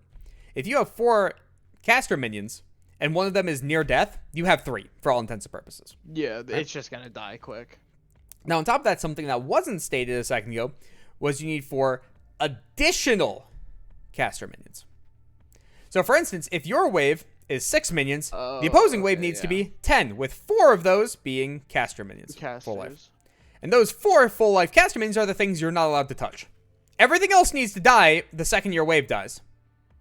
But these are not allowed to be touched. So you want to thin the wave at the same rate that your wave is dying, but keep those 4 alive. Right, and that will force you to smack the wave some in order to hold a freeze. If you don't smack the wave whatsoever while you're trying to freeze, you'll take so much damage, you'll just lose the lane. Yeah. Right. So, with that, we then have to think about this next concept, right? If this is 4, then you need less minions here and here, right? This is looking at 3, and this is looking at 2. Now, what happens if there's a cannon minion? It fucks it all up. Why does a cannon minion screw it all up? Because cannon minions can take a lot more damage than the melees or casters, and they also dish out a bunch of damage as well. And also their AI is kind of wonky from what I've seen. Oh, it is. Yes. That's actually part of the next concept we're about to touch on, too. Yeah. It specifically involves that. Cannon minions decide to just shoot whatever they feel like, whenever they feel like, for no apparent reason. Happens all the time. So, Cannon minions, for all intents and purposes, count them as 2 casters. Are they worth more? Yes. Yes, they are. But They're worth a lot more. yeah, they're generally worth 3. 3 is the closest example I can give to them. They're worth 3 casters. So you can have a singular caster plus a cannon. You're going to have a happy freeze. But the AI of the cannon is so wonky that sometimes they'll just decide to say, nope, I don't care anymore. I feel like dying. And the opposing cannon will just die, and then you're just sitting there like, how do I hold this freeze now? Right. And that can cause massive issues. So generally count a cannon minion as 2, because it's just the easier way to do it. You will take more damage for this. Keep that in mind. So if you have if you're playing a lower sustained champion, count it as the 3, take 1 caster with you, hold the freeze off that. Okay? Okay. Now, we have to touch on that next concept. Why is there just the arbitrary number of 4 full life caster minions for this? Why can't it be less? Why can't it be more? Because you need a certain amount of damage coming into your wave to kill it. Mm-hmm. Right. And what happens if you have 6 caster minions extra? Then your wave's just going to die way too quick before you have a chance to thin the wave out to keep the freeze. On top of that as well, you're now holding 6 caster minions. You're taking a lot of damage. Yeah, you take a whole hell of a lot. And if you have less, then there's not enough damage and starts pushing back out to the opponent. So if the opponent's holding 2 caster minions right here, it's impossible to freeze it. It will push out 100% of the time. It's just based on what wave it will push out. So with 2 minions, it will generally push out immediately. Here's the fun part. If someone's deciding to create this line, they hold 3 caster minions that are full life, there's a chance that freeze holds. What's that chance determined by? The chance that it holds there? Yeah. Just AI and... Which AI? What specifically? Like the targeting. Of what? Of like your minions.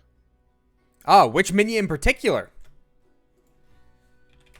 The cannon. Yeah. The The one cannon that's minion can just decide to unpredictable. say, I'm going to attack this minion, then this minion, then this minion, then this minion, then this minion, and then nothing dies. Yeah. So then those 3 hold. If the cannon minion decides to say, I'm going to screw over this minion in particular, then this minion in particular, and they will die, and it will die, and then repeat that process, 3 will not hold anymore. So 3 becomes a coin flip of whether or not you can hold it on cannon wave. But if it's not a cannon wave, it can always hold. 3 minions will always hold. So for instance, if a cannon wave just got utilized a second ago, and now the person's holding a freeze, that freeze will guaranteed last for 3 waves, and then it will start pushing out, or it has the potential to push out. You're still screwed. Does that make sense? Yeah. So now, what happens if you have 2 caster minions that's right here? What can you do with this wave to keep a freeze? Sorry, you cut out for a second. Oh, sorry. If I have 2 there. Yeah, if you have 2 minions right here, and they are the only 2 minions in this lane, what can you do to make sure you still have a freeze? You can drag them back. Yeah. If you want to keep a freeze and you have less minions than required, drag them back. So remember those lines, right? This is 4, this is 3, this is 2. Right? So if that's the case, you have 2 minions, You drag them back to the 2 all line. the way back to the 2 zone. Now all of a sudden, it will slow push into you. And then by the time it gets to here, You will have enough minions. additional casters, Yep. and you can hold another freeze. Correct. 100% correct, right? Now, on top of that as well, we have to think about why we would hold a freeze at each section, right? So if we're holding a freeze in the middle of the lane, it basically just means that our wave got screwed up. We want to hold a freeze still. We want to make sure that it pushes back into us. Let's fix it. Yeah. If we're holding a freeze here, this guarantees that minions will never suicide under turret randomly. Your freeze cannot be broken by minion AI. It will not happen. Right? Okay. Go ahead. Oh, no, I was just agreeing or like Okay. affirming. Worst case scenario is that instead of having 3 caster minions left when this finishes, you'll have 4 to 5 because Cannon decided to just kill a bunch of things. Yeah. And that's awesome. That's fine. Thin it out a little more. You're good.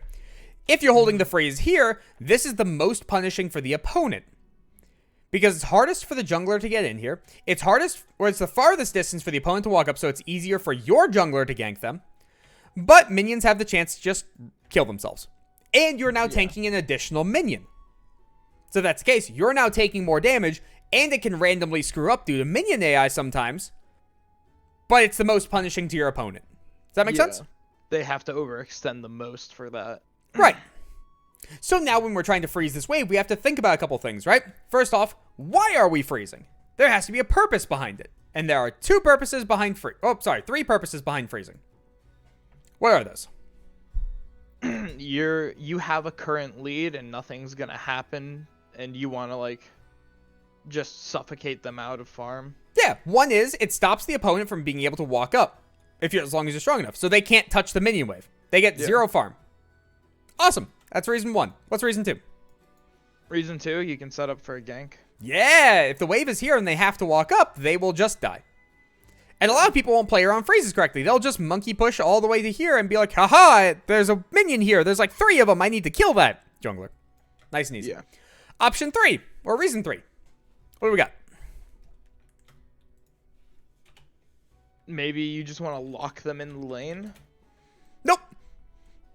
Because if you want to lock them in lane and you're stronger, you're also starving them out. So we're back to purpose 1. Yeah. If you want to lock them in lane and you're weaker, they just break the freeze and don't care. Yeah. You lock them in lane for literally 5 seconds. Yeah.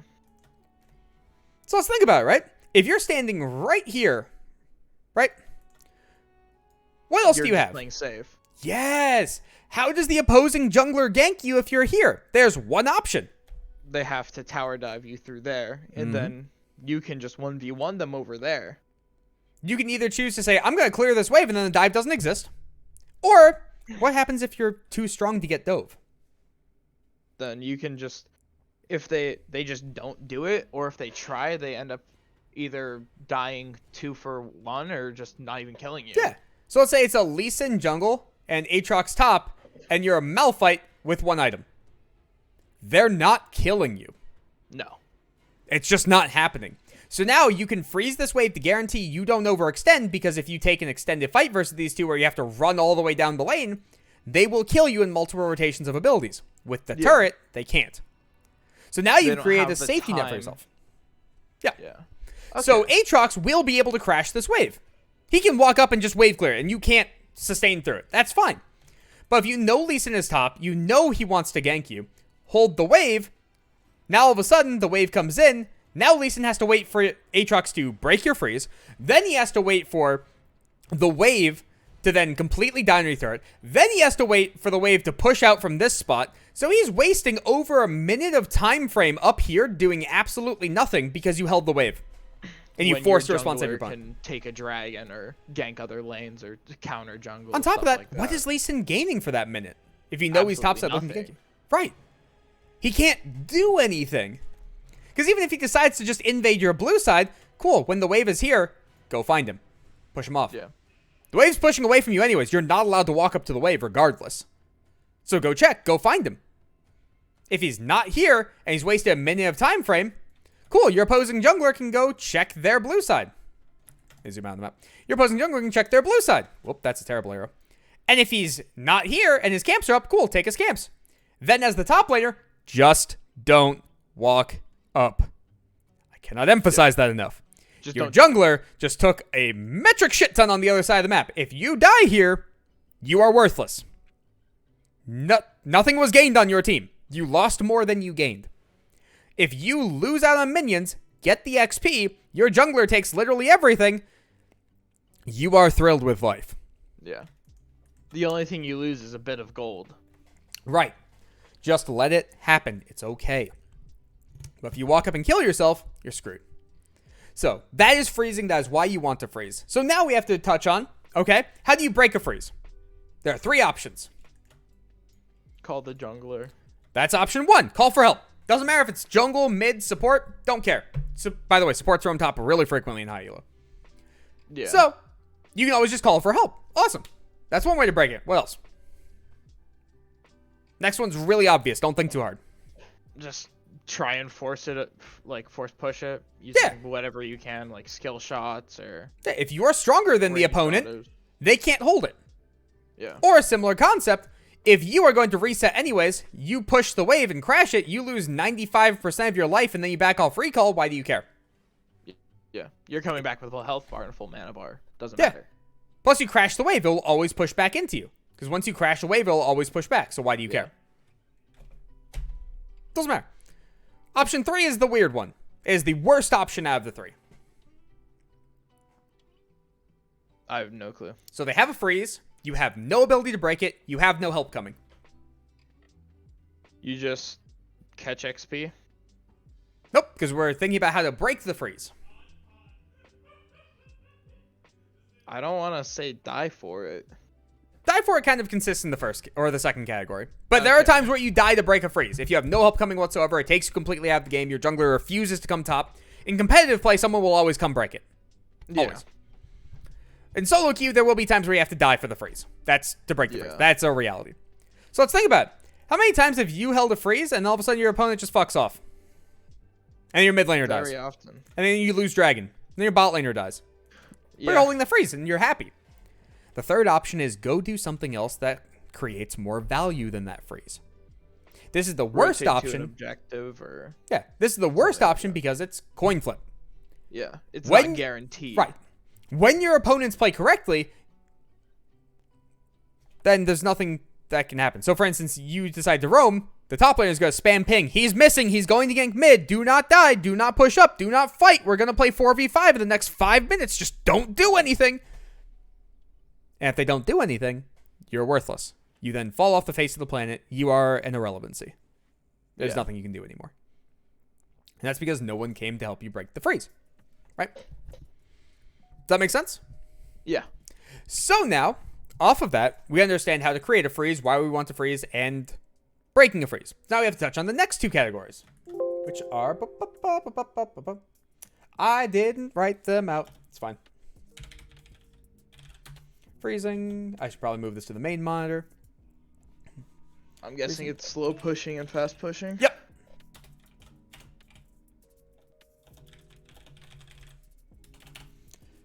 Alright, so now slow pushing. Let's think about what slow pushing causes, right? So we have the wave on our side of the map here, right?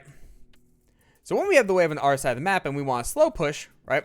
That consists of, well, exactly what the name says. Pushing the wave slowly. This means last hitting only, letting the wave do specific things to be able to cause a net result, right? So for slow pushing, what does the wave do? It's going to get big.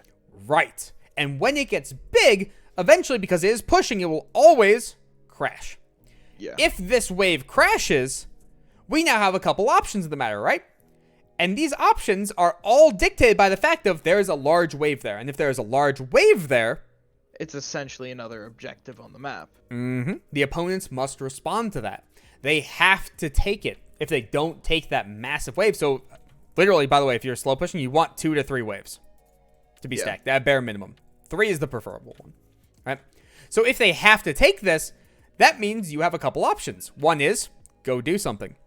Yeah. So if you want to get Herald, you push the wave. The opponents are stuck underneath turret. They can't respond. Or else they lose, the 200 to 300 gold that's sitting in the wave. Yep. Or if you want Skull Crab, or if you want to make a TP play, you have a way to be able to force your opponent to stay. Because if you TP and the opponent TPs, everybody happily walks away, and you say, all right, we're playing 4v5 now. He just lost that entire wave. I'm going to walk back up top, freeze the wave, because it will always push back into me, because we crashed it. And we win. Game's over. It's done. Okay. Right. So then the other option... Dive. Yes. Call your jungle, call your mid, call your support, get the whole family in town. If you dive this and he loses this entire wave, he's screwed. So the option is then he needs to call for help to be able to prevent the dive, or he has to just leave.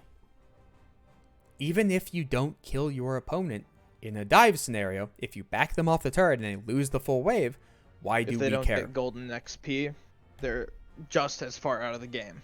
The result is the same. Yeah. Yes, absolutely. And you can do that, and then once you do this once to twice, they're done. That's it. They're behind you 2 levels and a full item, and right. They can't exist. Yeah, absolutely. There's no functioning at that point. They're just done, right? And then your final option, whenever you create that slow push, is recall. Because they have to take the time to clear this. That gives you time to reset. That gives you time to walk out of base and start walking back up into the lane. And generally, you will come back into lane. Minions. Yeah, you'll come back into lane before it crashes at turret, because this is a long lane. Mid lane's a little different, because mid lane, the can't lane is do much that. shorter. You can, it's just harder. So, for instance, Okay. there will always be specific champions that resist a big crash into a reset. And what I mean by resist is they will cause, if they decide to push the wave as fast as possible, they will cause the wave to bounce all the way back and crash at your turret. Yasuo and Yone are a great example of that. They have no mana, they deal high damage, they have very good auto attacks, so they just quickly clear the wave. It's just gone. Yeah. Sion's another example. If Sion full charges Q and detonates shield, melees are one hit, casters are dead. Wave is gone. Doesn't matter how big the wave is, it's gone. It's just a big AoE. They've cleared it all. Right. It's fine. Yeah. They're chilling. And when it takes about 28 seconds to go from base to here, your second wave is gone too. Because 8-second recall plus waiting to heal, right? And so if that's the case, 28 seconds plus the 8, plus let's give it like 5 seconds for healing and buying, right? We're now at 43 seconds. Minion waves are every 30. Your second wave is gone. If your second wave is gone, it is crashing. That is the reality. Because the first wave is instantaneously deleted. Okay. So those are the types of champions that can then resist that kind of a push. And based on the wave clear of the opponent, you determine how many waves you need to stack. And sometimes it's just not going to happen if they decide to AFK push. If it's super early on in the game, like maybe you zoned the Yasuo all the way back, he was level 1 the entire time, it's going to take him a little bit to hit level 2, well, yeah, he can't resist it anymore because he doesn't have the resources to be able to do it. Yeah. Or like Sion. If Sion doesn't have the resources to be able to do it because he's not level 2 yet, similar concept, it'll take him a little bit to clear the wave. Or at least clear the first wave. Then the second wave will get delayed because of that, and then you'll be able to get back in time. Right? Okay. Or there are champions with no wave clear. Camille. Fiora. You can crash a singular wave at their turret, they can't push back in time. You can recall all you want. Right? So there's a massive differential in what you want to accomplish on that based off of what their wave clears. So for instance, similar concept, if we want to play for Herald, and we crash a singular wave on a Fiora, go do the Herald. It's fine. She's not going to be able to clear the wave in time. With one additional step of, keep this in mind though, there's one wave. If she misses one wave, that's very different from missing 3 waves, even as a Fiora. So she is more willing to rotate and miss this wave to come help a fight if the fight's good. If the fight's good and she's missing 3 waves, early game, she's probably not going to rotate. Later in the game, doesn't matter. Yeah. Also, someone in chat, Will, brought up a very good point. So the TP changes that are occurring, where you can only TP back to turrets for the first 14 minutes. Yeah. Okay, so what's going to change off of that, just as a future reference, is you still can't run Ignite in lane, because if you lane correctly, TP will still be much more functional. What this does do, however, is it will punish mistakes more heavily. So for instance, if you die in lane to someone with Ignite, you can't TP back to the wave to prevent them from recalling or pushing the wave. They will always then crash the wave right after. Yeah. So then you'll still TP back and you'll be okay. You won't miss anything, but you don't get it's to not gonna deny be as the good. opponent. Yeah, you don't get to get an It's advantage less of for a dying. Band-Aid. Yeah. You also then can't TP or make TP plays. You can, however, prevent dives with TPs. Yeah. So you winning top and doing this whole pushing thing to be able to create a slow push and get underneath turret, that can still be a preventative measure to salvage your bot lane. And if you are playing that far forward, like you're winning top that hard, generally it means you're the strong side. Almost guaranteed. Yeah. Because that means we picked you later in the draft. We're giving you the resources. And bot lane, we had the blind pick for all intents and purposes, as long as the draft went normal. Yeah. So they're going to be on the back foot. So if they're on the back foot, you're on the front foot, TP still salvages that. Does that make sense? Mm-hmm.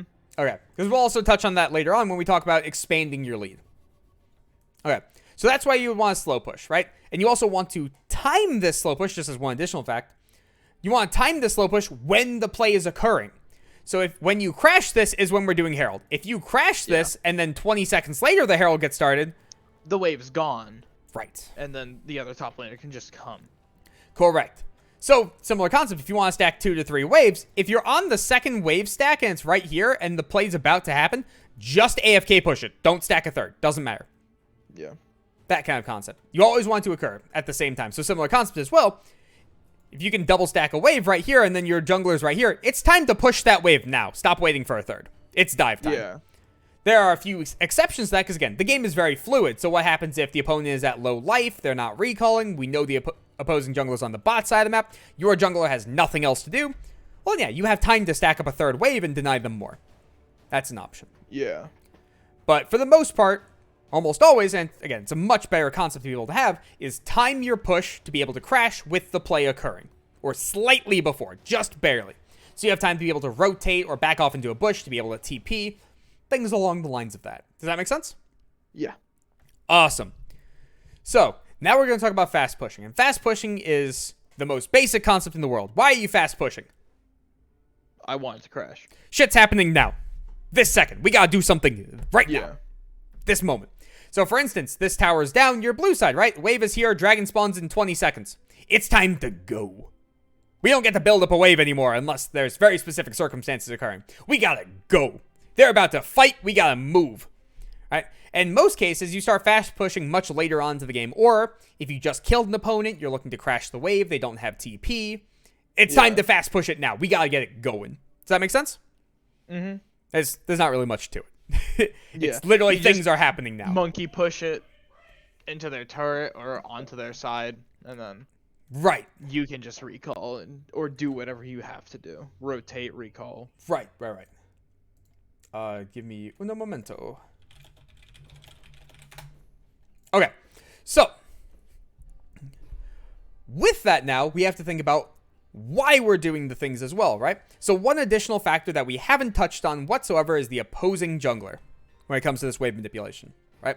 Mm-hmm. So we're going to touch on the very, very early lane state and the wave manipulation to be able to play around the opposing jungler. And then from there, junglers kind of do whatever they want. Very few of them will actually, like, do the correct pathing to be able to get the most out of their resources. A lot of them just like, I feel like skipping these camps, just go that way. It's like, why? Or they might just sit in your lane for 3 years, and then your jungler just decides to take their opposing side, and then the opposing jungler goes down like 40 farm to kill you once. Cool. Yeah. A kill is worth 15 farm. You're down a lot for that. Yeah. Right. So, let's think about that. And the way I like to describe it is there are two main types of junglers, and there are a bunch of subclasses of those junglers that do different things, but there are two main classifications of junglers. There is farming junglers, and there are ganking junglers, okay? So, let's think about the pathing of the junglers, right? So let's start with ganking. Ganking's easier. What would a ganking jungler's pathing be? Well, they usually start bot side. Nope. Really? Oh. Any they jungler start- can start any side of the map. It's based off of game state. But because you said that, we're going to touch on that right after this. Okay. Well, they usually just kind of want to do, I'm not sure if it's 3 camps still. It is. Whatever clear gets them level 3, they want to be able to impact the lane as soon as possible. Yeah, you're right. They want a 3 camp, so it'll be buff, grump, buff, almost always. Yeah. Right? So if they're 3 camping, what time are they active on the map? And what I mean by active is when do In a they have lane. the ability to do things and impact the map? Isn't it 2:15? Little later than that. 2:30. Okay. So, what wave in the game is 2:30? Isn't that wave 3? Right when wave 3 is coming in. Correct. So, here's the fun part, right? If you decide to try to 3-wave recall on someone, right? Wave 1 is here, wave 2 is here, wave 3 is here. When wave 3 is coming in is when that jungler is active. So as you're trying to crash wave 3, Elise just comes from behind you and you're dead. Gone. How do you prevent that? Wards. Okay. So if you get wards out and the wave is still stuck here and the opponents freeze it and you know Elise is top, how the fuck do you walk back up to this wave to crash it? She has 45 seconds to wait for Skull Crab. She doesn't care.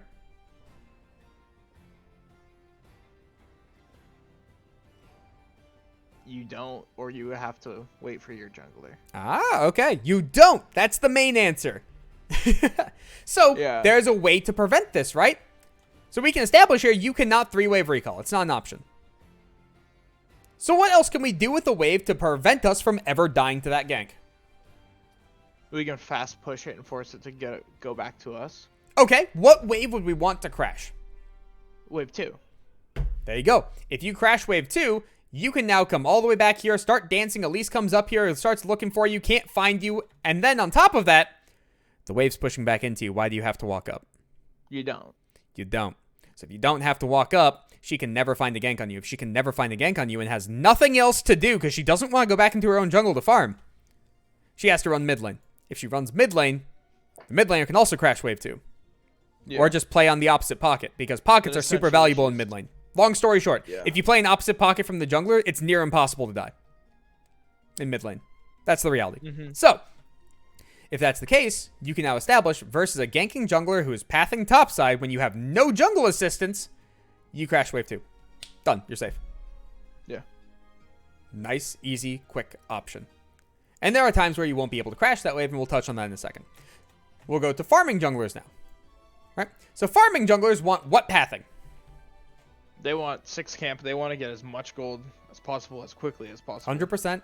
Yes. Because even with the new Skull Crab changes, Skull Crabs are still worth a lot of gold, but not a lot of experience. So what you can do is you can 6 camp, and while you're taking your 6 camp, walk over to Skull Crab. If they've taken this, just walk to opposite Skull Crab. Because either A, you're facing another farming jungler who's a straight up better player than you, meaning they cleared faster. And that's level 4 to level 4, but they don't have smite. Or option B, you're both equal skill level, and you're both kind of meh, and so he walks over and 5 camps, and then Skull Crab is his 6th camp. He will still be level 3 after that Skull Crab. So then as the jungler, you can say, okay, I'm level 4 after my 6 camps, you're level 3, I'm just going to walk to opposite Scuttle, fight me. I'm going to level up on you. Yeah. And there's no way for the opposing jungler to win that under most circumstances. Again, game is very fluid. There are a lot of circumstances in which case they can, but as long as the game is being played correctly and the draft is semi-decent, it's probably not a reality. Right? So if that's the case, what time are farming junglers supposed to be active? Bad farming junglers will be active after this time. Like after 3:15, isn't that when the crabs spawn? 3:15 is when crab spawns, yes. Good farming junglers. So, for instance, if I were to take Hecarim or Udyr into a practice hole right now, I can full clear by 3:05. Then it takes me about 10 seconds to get to your lane. Okay. So that is the reality of a 6 camp versus a good jungler. Versus a bad jungler, if they 5 camp, they'll be at Skull Crab at about 3:20. If a bad jungler decides to 6 camp, they'll be at Skull Crab at about 3:40. Like done with Scuttle Crab then? No, like their character model will be right there. Okay. At 3:40. So if that's the case, right? What wave? So we have to assume 3:15 is the earliest they can ever be at us, right? Yeah. What wave is 3:15?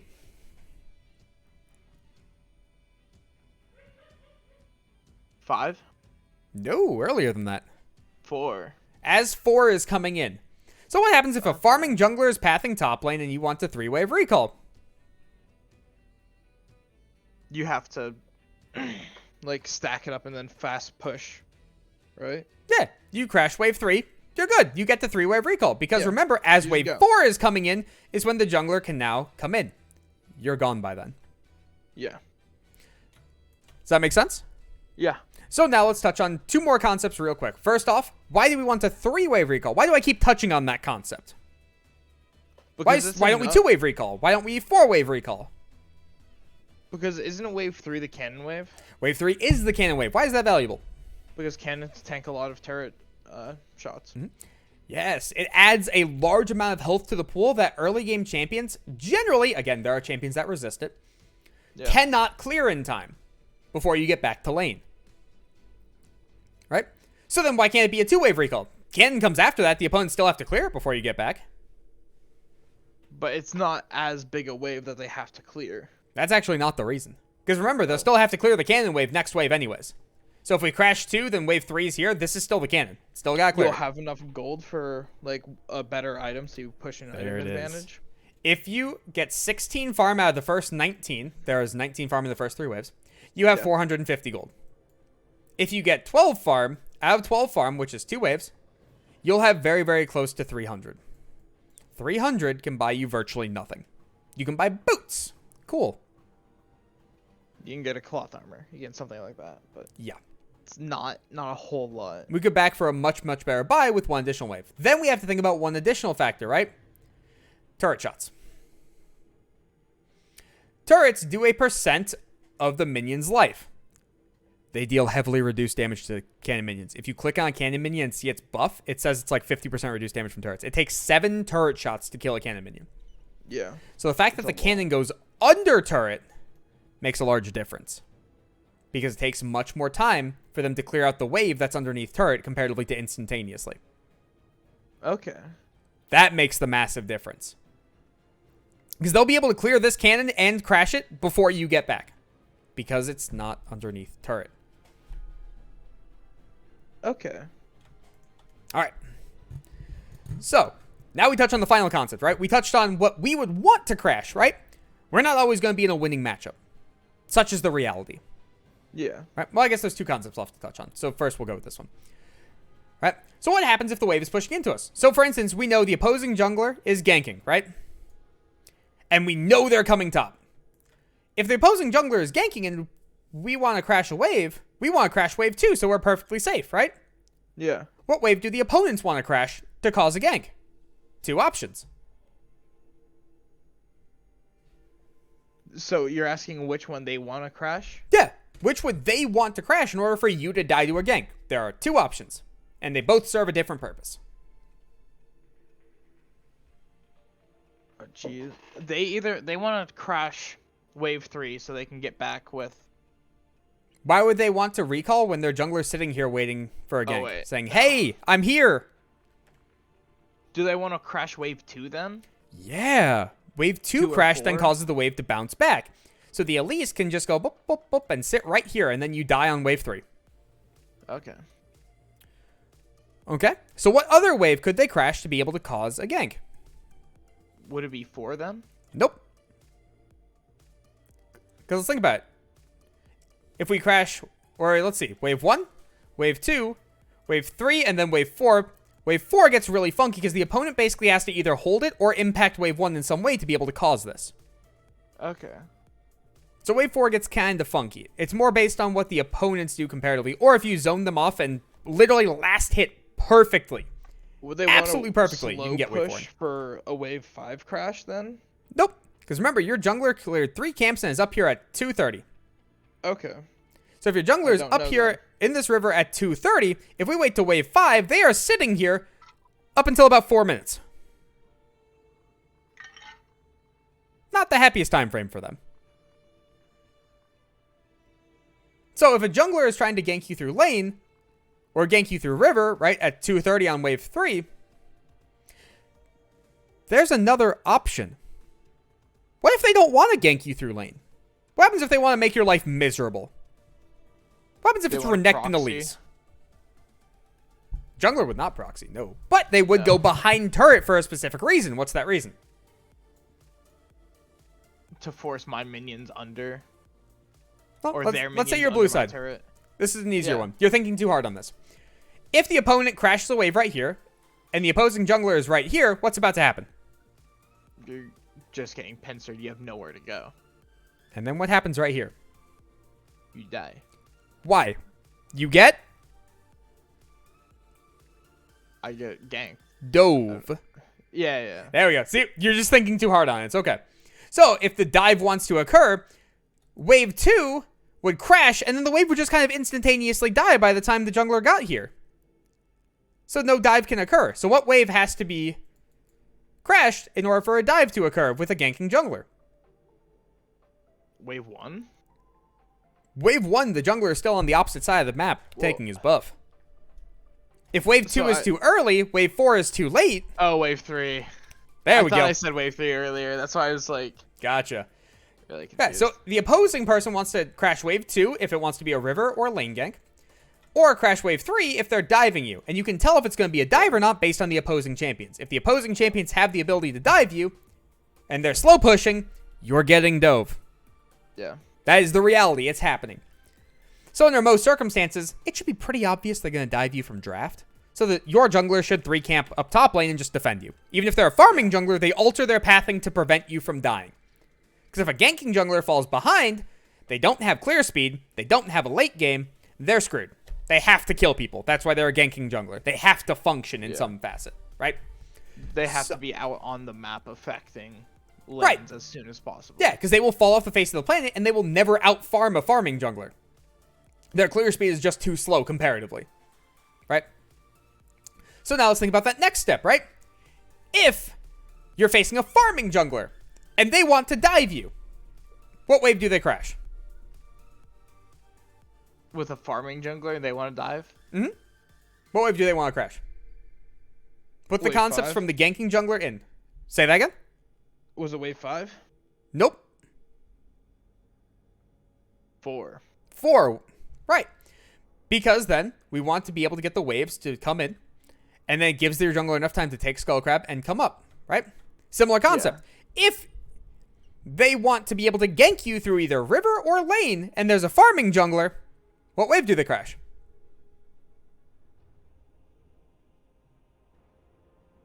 If you're trying to avoid the gank from the farming jungler, what wave do you crash? I crash wave 3. You crash wave 3, and then it bounces back to 4, right? Yeah. And during this time frame, right, as 4 is coming in, is when the jungler is able to gank you. Yeah, but it's already pushing to me. I just need to sit back and wait for it. So similar concept, right? If they crash wave 3, when wave 4 comes out to here, jungler can lane gank or river gank. Lane gank on 4, river gank on 5. But generally, lane gank is what occurs at this stage, right? Yeah. So if that's the case, they want to crash the same waves you do if their jungler is coming top. It's the same thing. Yeah. It is exactly the same. Both sides want the same wave to crash. Then if they want to dive, they just go one wave further to give their jungler enough time to set up. That's it. Okay. So now that you understand what wave you want to crash, if you have 0 help coming in, the jungler's coming top, for both types of junglers, and you understand what wave the opponents want to crash for both junglers, or for both types of junglers whenever you have no help, you can prevent that from occurring. Okay. So if the opposing jungler has a farming jungler, right, and you have no help coming, your jungler started topside, and you fight the opponent in the middle of the wave, and he AoEs it constantly, right? And because of that, it crashes wave 2. You're safe! Yeah. Because by the time wave 3 comes in, I'm sitting on my Wave 3 will turret. be here, wave 4 will be here, and wave 4 is when the opposing jungler is active. Yeah. It's as wave 4 is coming in. So when it's here, you've pushed up, you have time to go get wards. If the opposing jungler is up here, because you warded, just walk away. Now your jungler and the rest of the map has all the time in the world to be able to survive. But because you were allowed to push up here, you can guarantee your safety. Okay. Because you could not push up on a wave 3, this hits wave 4, you are guaranteed dead. You have no ability to put wards down. Yeah. So if they crash wave 2, this is wave 3, this is wave 4, and you never ward, guess what? You're still dead. Mm-hmm. But you now have the ability to keep yourself safe. It is infinitely better comparatively. Does that make sense? And as long as I'm not dying up there, and their jungler is up there, then ultimate you would think that like my team would be winning out over across the map. Yeah, because we're assuming as well that you have no assistance in this case. So that means your jungler path to the other side of the map. Their jungler pathed up here. This is assuming the worst of the worst case scenario, right? So now off of this, right? Think about it this way. For junglers, when they take Skullcrab, they generally recall. When they recall, where do they go? Back to the side they came from. Right. Why? Because their camps are respawning. They want to optimize their path to get as much golden XP as fast as possible. So what happens if this dude right here is sitting up here waiting to gank you and you don't give him the gank, and your opposing or your ally jungler is on the opposite side of the map? What does he get to do now? He's taking his camps. He gets to take the opponent's camps! And what happens if this jungler wants to come fuck with these camps and start taking Gromp? The wave's frozen here, you're not allowed to walk up. Guess where you get to walk? I just go into the jungle and mess with him. Nah, fuck off, that's my Gromp. Yeah, absolutely. Just keep him from taking away my jungler's resources. Right, and you have a higher economy than him. You'll fight him off. Then from there, your jungler takes their side of the map, recalls, and goes where? Up to the top side. And guess where he goes before touching a single one of his camps? To where the enemy jungler is. Better than that. Because the enemy jungler should already be pushed off. Because you forced him off. To my lane to break the freeze? Yes! He says, good work, you didn't die. Let me fix your lane for you. Then he goes back and clears his camps. You lose basically nothing! Because the opponents crashed the wrong wave, you understood what was occurring, you got the safety out to be able to prevent anything from occurring, and then your team just gets massively ahead. Okay. So the opposing top laner fucked up, which screwed over himself, his jungler, and his bot lane, All of them simultaneously. It's all his fault. It can look like, oh, bot lane, or I lost my bot side camps. I'm really far behind. And the mid laner's like, jungler, why aren't you ganking me? Why aren't you helping me? Jungler's like, I'm really far behind. I can't. All of that stemmed from the top laner's fault. Yeah. Everything there was the top laner's fault. Because the top laner didn't get the correct, like, wave setup. Right. To enable the dive, to enable the gank. Right. So and you fighting him. Yeah. Wasted time. Right. And you fighting him because he AoE'd the wave while fighting you caused that. Because you understood what wave to crash. It's that simple to be able to screw up ganks. Yeah. And so screw if with it's the like an opponents. Aatrox into me and I'm just looking to kind of scale up or whatever. Mm-hmm. If Aatrox is queuing the wave constantly, it's going to shove into me. And then it'll shut down this entire sequence of events. Right. Absolutely. And now similar concept as well, right? Let's say the opponents have no ability to dive you, right? And this dude starts slow pushing. So he slow pushes wave 1, wave 2, wave 3. And as wave 3 is here, he starts walking away to go get vision for safety for whatever reason. What happens if you hold this wave? And then wave 4 comes in. Freeze. And now he's like, oh, I gotta go break that real quick. And he breaks that and wave 4 crashes. But they have no ability to dive you. When wave 4 is here, the jungler's active. Yeah. So now wave 5 gets here and the jungler's like, I'm still waiting. What? Yeah, the jungler just wastes a ton of time. Right. And then wave 6 pushes out. And now all of a sudden you just don't walk up to that unless you know where the opposing jungler is. As long as you don't walk up to this wave, the jungler has wasted between 30 seconds and a minute of his time frame for nothing. If you wasted 30 seconds, he's gone. Your opposing your jungler just took his blue side. Awesome. If you waste a full minute, your jungler took both Grump and Wolves and ganked the lane or reset.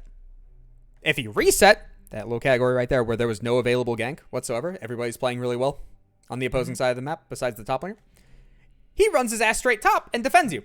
The opposing jungler now lost 2 camps and has nothing to do because after he fixes this wave, you can make the decision to either say, I want to stay in this lane and I want to help you take his red side camps because you're a level ahead of him. Why would we not? Or you can say, it's time for me to recall. Either way works. Either way, you get a massive advantage. And your jungler either decides to 3-quadrant him again, which, by the way, quadrants of the jungle. Yeah, boop, boop, where boop, the boop. different like buffs are or whatever. Yeah, so if your jungler is allowed to 3-quadrant, and then recall, and then 3-quadrant again because he's strong enough and he's going to beat these camps on reset because it's literally his pathing, the opposing jungler can never play the game. Yeah. And it's all because you screwed with it. You screwed with the timing of everything. It's that simple. So now we get to the fun part as well of if we know all of this information, we know what the opposing jungler wants to do. We know what we want to do to be able to prevent it. We know what the opposing laner wants to do to be able to cause it. What happens if we have our jungler pathing top and their jungler's pathing top and we're stronger 2v2 because jungler paths towards strong side? Then we just win. Then you set up the wave 2v2. to cause the gank to occur. You want the opponents to come into if you win 2v2, right? Yeah. Give them the correct lane state. Give them the state they want so the play occurs. Give them the one they want so they're like, their monkey brains are telling them, oh, this is what we want. It's set up perfectly. Right. Let's go in. Yep. Okay. And then they're screwed. So early stages, it's literally just, I know what you want to do because it's the same thing I want to do, but I'm not going to let you accomplish that. Correct.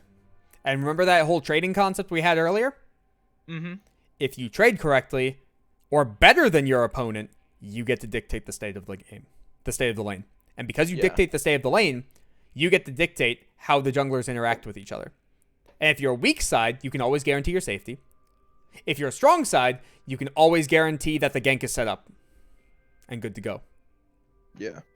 And the gank setup is on you. It's not on the jungler. You time your lane state with the opposing and allied jungler to be able to set it up. Okay. And this is also why you're watching, like, pro games and whatnot, where all of a sudden, like, both junglers magically show up to the lane at the same time. Yeah. One of them is trying to set up a play. The other is trying to say, no, this play's not occurring. Because everybody knows where everybody else is going because how the draft gets set up. Optimal play. What we just talked about is that reason right there. Gotcha. Of why a farming jungler would skip camps to be waiting in this bush while Lee Sin has the ability to gank on the opposing side. He's there literally as a preventative measure. He skipped his camps intentionally to cause this result. Yeah. Mm-hmm. That is the concept of the wave manipulation up top. Make sense? Yeah. Okay. So one additional thing we wanted to touch on was junglers.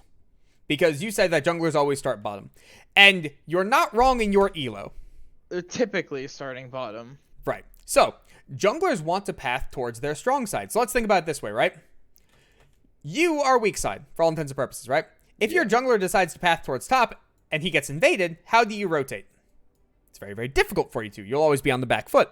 And then this top laner just chooses to crash the wave as the invade is occurring, so you can't rotate. You're stuck at turret.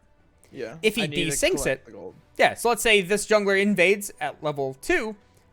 So this dude needs to crash wave 2. If he tries to crash wave 3 sits here, you now have time to rotate as he clears it. So then the opposing jungler gets forced out. So the top laner needs to respond to it accordingly, right? Yeah. But if he times it correctly, your jungler is now screwed. Let's say he wants to then gank you. Instead, he doesn't get invaded. Well, if you're a weak side, that means this is probably strong side. Or else the draft got really fucked somewhere where it's double strong side bot for some reason. Yeah. And it's just like, okay, one side is clearly better. And then also... their jungler also wants to gank. Right. Strong side. Right. So then all of a sudden it gets really wonky. So let's assume base draft, weak side, strong side, weak side, right? If your jungler paths away from strong side, now all of a sudden you're on the back foot, and then how does he win the 2v2? Strong side is dictated kind of by which champion has the ability to be able to play aggro and then get a heavy amount for it and also loves resources. That's kind of the easiest way to define it. So like Jace, if he plays on the back foot, he'll sit back and he'll scale. Awesome. He'll also get dove 16 times and go 0-20. Yeah. And Lucian has to play on the no front point in drafting that. Right. Lucian has to play on the front foot. He has to get accelerated because if Lucian dies like twice in laning phase or can't abuse the opponent, he's worthless. Swap it up to Malphite. If you gank Malphite and Malphite goes 10-0, he's doing exactly the same Malphite things as if he's 0-10. Why do we care if he gets resources? The only exception to that is... are the same. Right. The only exception to that is, okay, he's using his setup to get the jungler a kill. Yeah. That makes sense. Or to set behind a strong laner. Because if strong laner has to play forward, Malphite has R, Malphite press R on strong laner now dies, strong laner is out of the game. Repeat process. That kind of stuff. But so then if he paths towards weak side, you're going to lose 2v2. You're going to lose in wave clear because the opposing person's going to be able to fight you, so you can just get invade constantly, and then your jungler is now screwed. On top of that, if your strong side's bot, your strong side has to play aggro. If they play incredibly aggressive versus a weak side, the weak side's going to be able to play passively and just chill, right? Yeah. So if that's the case, you now don't have enough oomph to be able to cause a kill unless the opponents have screwed up. You've required a gank because the lanes are designed to set up for ganks. You want a numbers advantage. You should never have an isolated kill or an isolated death. That's showcasing a bad player. Because why would you ever take a losing trade in isolation? It's just dumb. Right. You just made a bad play. Yeah. So we have to assume correct play here, or else I could say the AD Soraka is 40-0 at 10 minutes because he walked around killing people. That's an equal assumption to Camille solo killed the Jax. It's a more extreme variation, but you can't assume bad play whenever we're going over these circumstances. You can just adapt to it in the middle of a game, as long as you know the correct thing that's supposed to be occurring. So, there's no reason for a jungler to path towards weak side, unless they're actively trying to say, I am defending a specific thing. Because what happens if Elise is coming top to be able to dive this? And you're weak side up top. Well, we have to defend this dive, because what happens if Elise doesn't get the gank to work? Then she doesn't enable herself or the strong side. Right. So basically, even if your strong side goes neutral with the opponent, you're playing 5v4 because Elise is out of the game. Yeah. So there are multiple different jungle pathings to be able to cause it. Hard. Right. So there are reasons to be able to path towards weak side. It's just a very, very rare and specific occurrence to the point where it shouldn't be thought of in most cases. It's just a countermeasure most of the time. Right. That's pretty much all it is. Right. So if that's the case, right, that's where junglers want to start. They want to start opposite side of the map of their strong side, because who the fuck's going to invade level 1 on weak side? It's a very rare occurrence. There are cases where it occurs. It does exist. But again, they are very, very specific. Does that make sense? Yeah. Okay. So now, off of all of that, are there any questions? Not particularly. Okay, I'm going to bring this back up and just give a quick recap. So, first off, we want to touch on why you're NTP, what the lanes are, and the pockets. So, real quick, what's the best pocket to stand in under most circumstances? Most circumstances, far pocket or top. It's doing the thing again. Yeah, top pocket is generally going to be the best pocket in the majority of circumstances. Safest, you can play through bushes, stuff like that. Right. So then, with how to trade, right? We understand no cooldowns to cooldowns. The cooldowns person is almost always going to win, right? Then we talked about how tanks and carries and range carries also trade. And then we also talked about trading while farming in downtime. How do you do it? Trading while farming? Yeah, trading during the downtime. Like if you know somebody has the burden of execution, I think that's what you're calling it, to farm a minion. The minion's gonna die no matter what. Like the aggro's on it. Your opponent has to hit it to get the gold, and then you can get a free hit onto them. Perfect. Yep. Same with skill shots, not just auto attacks. Correct. And just as a quick clarification, burden of execution is the requirement to do anything. Gotcha. So burden of execution in mid lane is to farm most of the time, right? And then from there, it's also, if a play is occurring, your burden of execution is you have to roam to that play. That is literally your job. Or junglers almost always have to be an objective to be able to smite it. Not always, again, very fluid game. But their burden of execution is to be there to smite it in most circumstances. That has to occur. So then all of a sudden, if jungler is topside while the dragon's spawning, they can't apply their burden of execution. Take it. Yeah. So then we talked about wave manipulation. We talked about freezing, slow pushing, fast pushing, and now where junglers want to occur and how they kind of function in that.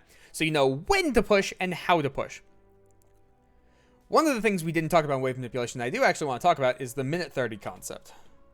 Oops. So, this is going to be a fun one. When a wave crashes, how many waves does it take to bounce back to the opposing turret if no one touches the wave? No one touches the wave? I think it's 3. Yeah. How long of a time frame is 3 waves? 3 waves. A wave spawns every 30 seconds, so it's a minute 30. Awesome. So let's think about that, right? A jungler starts their first clear at 1:30, and let's say they full clear, right? So it ends at 3:15. That is a minute 45. Okay? That is the longest clear a jungler will ever have because they have to get both buffs and they start level 1. So no abilities, right? So with that being the case, and again, also 3:15 is when they become active. 3:05 is when they can actually finish. So it's more like 1:35. So if that's the longest clear they'll ever have, what happens if after that first set, right, we take 3 waves, we crash it, or 4 waves, depending, and then we just dive them and kill them. And then your jungler resets, and then goes back to his bot side camps and paths all the way up and clears all those waves. And then all of a sudden, it takes how many waves to get back to our turret after we crash it? 3. 3 waves, right? So if we go, wave 3 is dive, wave 4, 5, and 6, and then we hold 6 here. Where's your jungler? He's most likely coming back up top. It's literally right there. Yeah. How's your opponent live that? They sit back at their turret. They just give up the wave. Yep. You get to hold your freeze because your jungler is up top. It's in sync, right? So let's say the gank works, right? And then you have 2 options. Either crash the wave, which is going to be the more preferable option in most circumstances. Yeah. Or you hold the freeze and you recall and then you TP back and you hold the freeze, right? So let's say we push it, right? And we crash it and then your jungler recalls and then goes back bot lane. And then let's say, right, wave 6, we just hard push all the way back and then we go 7, 8, 9. Where's your jungler? He's coming back up top. Notice how everything kind of works in sync? Yeah. Notice how everything is about a minute and a half time frame on when things can occur? It all has to do with the minion waves spawning. Yeah. It's every cannon wave shit goes down. Yeah. That's the reality. So, with that being the case, right, you can now time your waves very, very easily for freezing when your jungler is coming up and for crashing whenever you're looking to dive because the minion waves are set up that way whenever you're a strong side. You have a farming jungler. When you have a ganking jungler, all of a sudden this gets wonky and they just start ganking on repeat whenever they feel like it. Yeah. Right? But so in a normal world, whenever your opponent isn't just AFK pushing tiny waves for no apparent reason when they're behind, which by the way, then you just freeze immediately. They're behind. Just freeze it. It's fine. You can cause your opponent to not play the game because junglers exist and you can set up them perfectly because that's the time frame of the waves. Gotcha. So any time that someone AFK or fights every wave or every second wave, without it being like a non-committal fight or the opponent making a massive mistake, you are over-fighting by a long shot. Because if someone makes a mistake, like for instance, you're a level 9 Volibear and there's a level 6 Gangplank that walks melee range to you, yes, please kill him. Yeah. Please punish the He stupid. deserves it at that point. Right. But if they're not giving you that kind of stuff, and you're taking hard committal trades constantly, all you're saying is, I'm going to keep playing aggro for no apparent reason. I'm going to keep screwing up my waves on repeat because I have to AoE in most cases up top lane to be able to fight, or I auto attack you and that screws with the wave, right? And you're just asking to die. Why do we have to kill ourselves when we're strong side and we know our jungler is coming top on repeat? We know they're pathing up here. Just let them do all the work.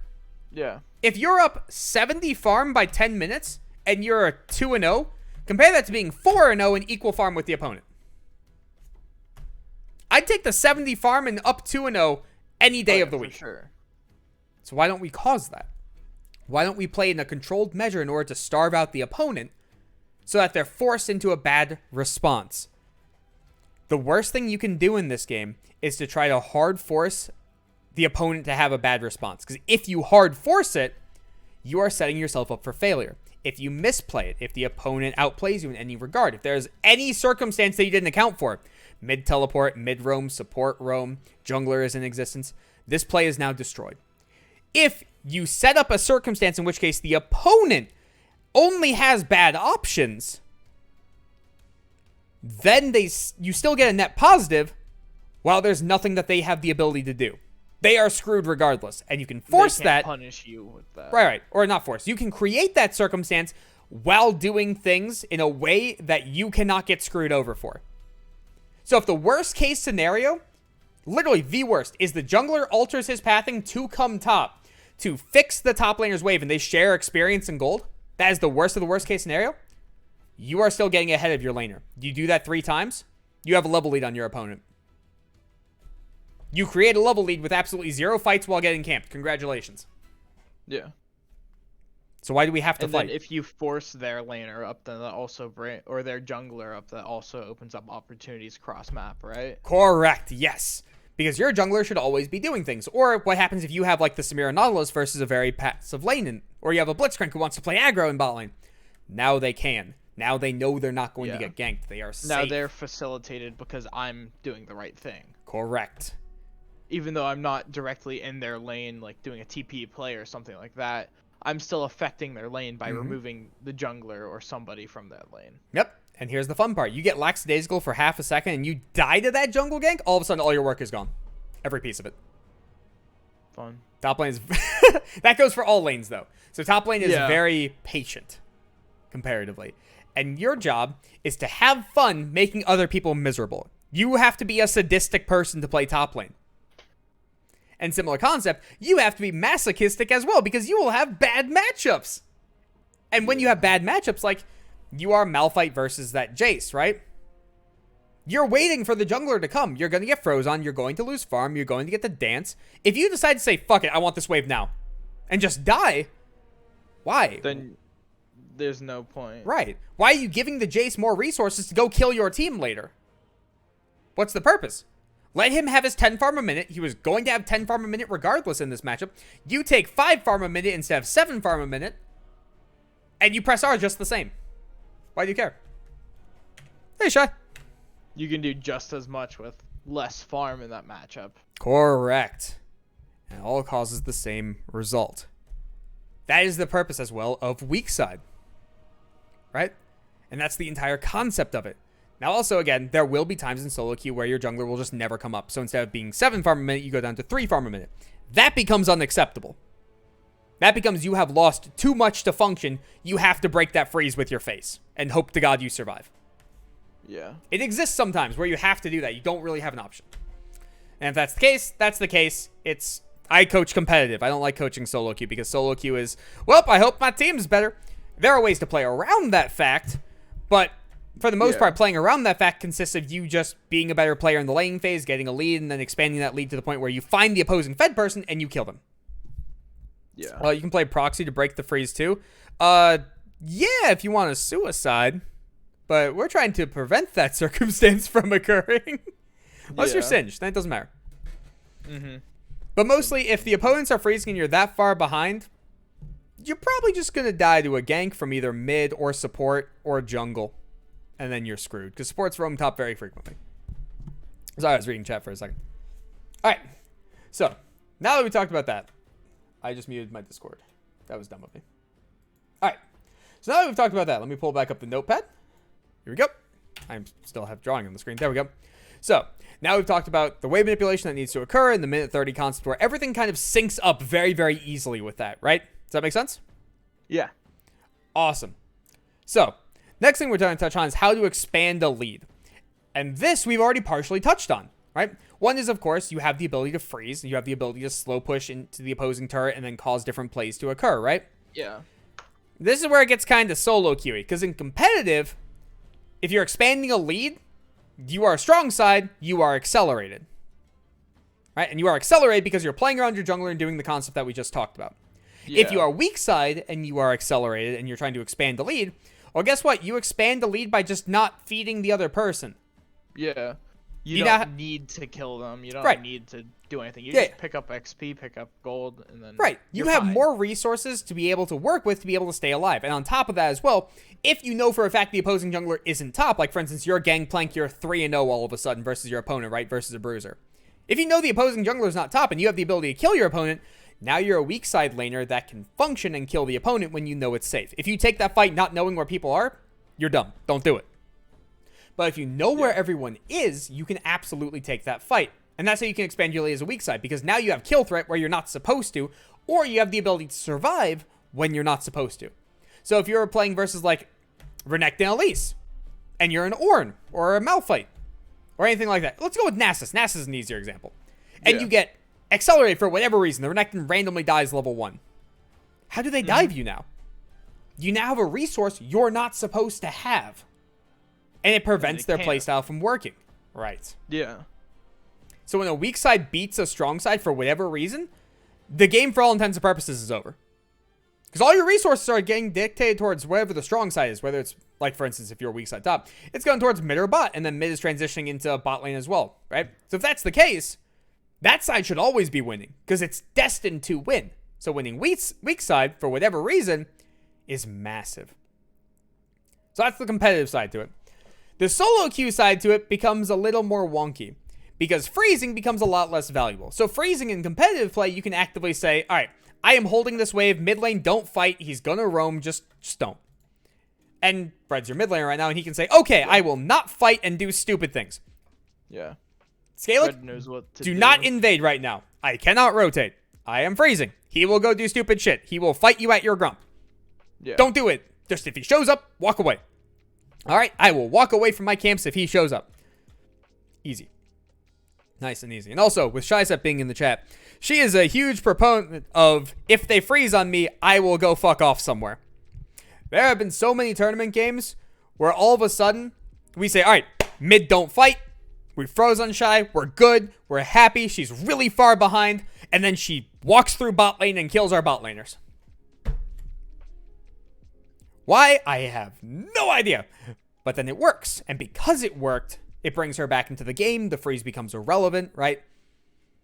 So all lanes must play around it. Something to do. Right.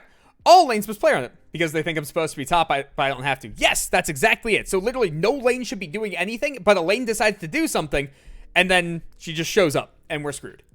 Right? So no lane should be doing anything. In solo queue, no lane's going to listen to you. They're going to fight regardless. So in solo queue, expanding your lead generally consists of finding ways to be able to get around the map and function. Right? Gotcha. Also, we'll touch on the competitive one more second because I forgot about this, of how to play around the map for top lane. But we'll get to that in a second. Solo queue first. So, with solo queue, the only time you ever want to freeze is whenever your jungler's coming top and you're forcing a kill. Or if the other opponent has already showcased they will kill themselves to break the freeze. If that's the case, freeze it, let them kill themselves, repeat process. Yeah. Right? But generally, if that's the case, you're winning hard. Rest of the map is coin flip because you're not impacting it. So in solo queue, especially in top lane, it's really hard for you to impact the map. That's just the reality. So what the best thing you can do as a top laner is create your wave manipulation in order to allow your jungler to be able to gank you. That's step one. If they're not coming up here whatsoever, create your wave manipulation in order to crash to be able to TP to both bot and mid. This now swaps in the new meta. In solo queue, you're probably going to start taking Ignite.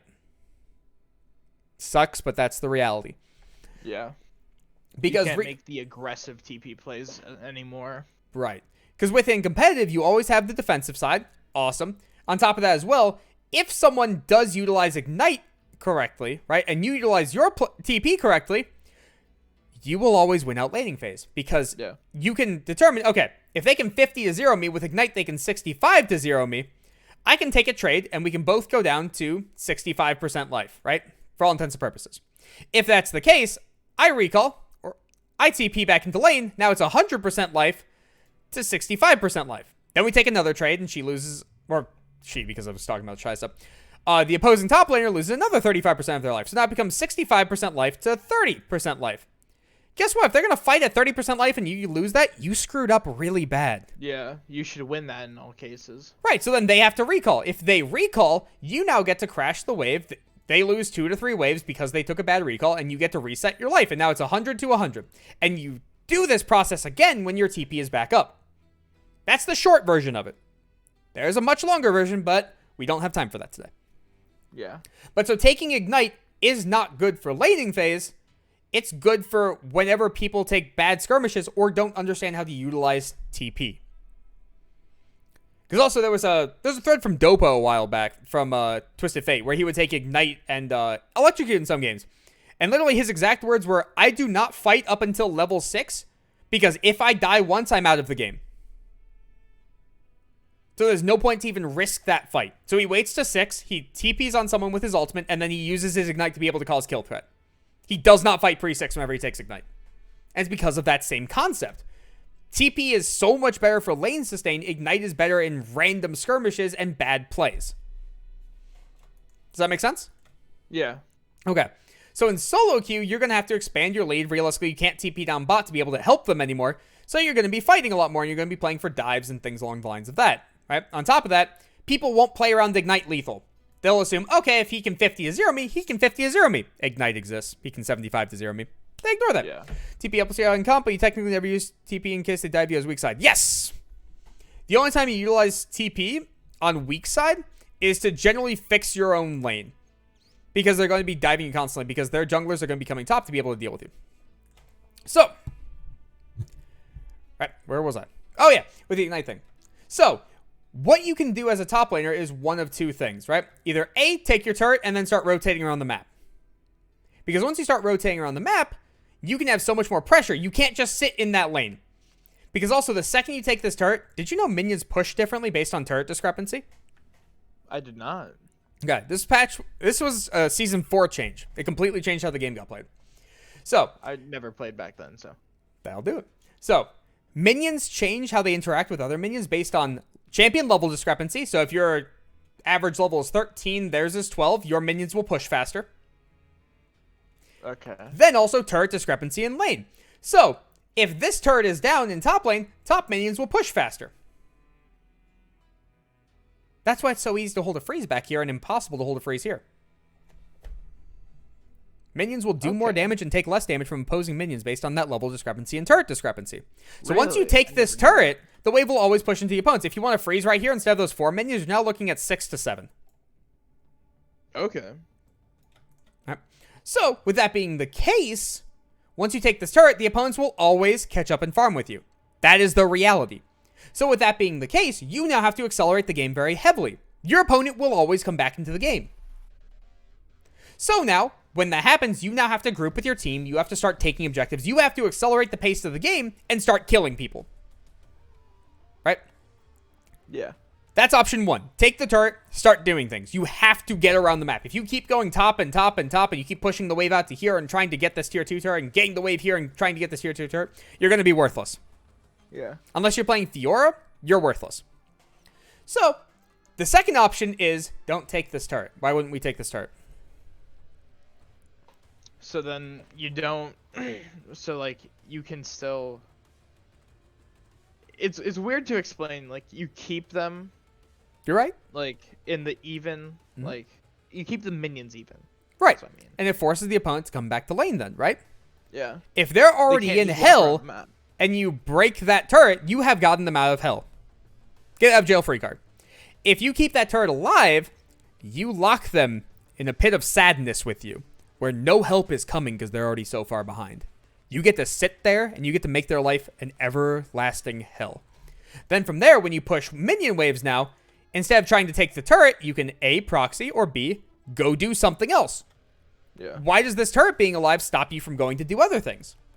It makes it harder because the wave bounces back sooner, but it's not impossible. Yeah. You can still walk down to mid and just malfight alt mid lane. Or Volibear stun mid lane, or anything along the lines of that. That absolutely exists. You can go invade their jungle and start taking their camps. You can still do other things.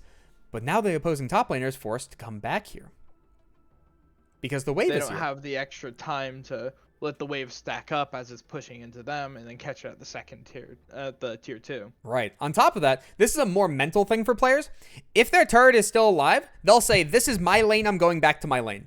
They don't have to. There's no actual requirement. They can choose to sacrifice all the farm in the world to go do something else. That can happen.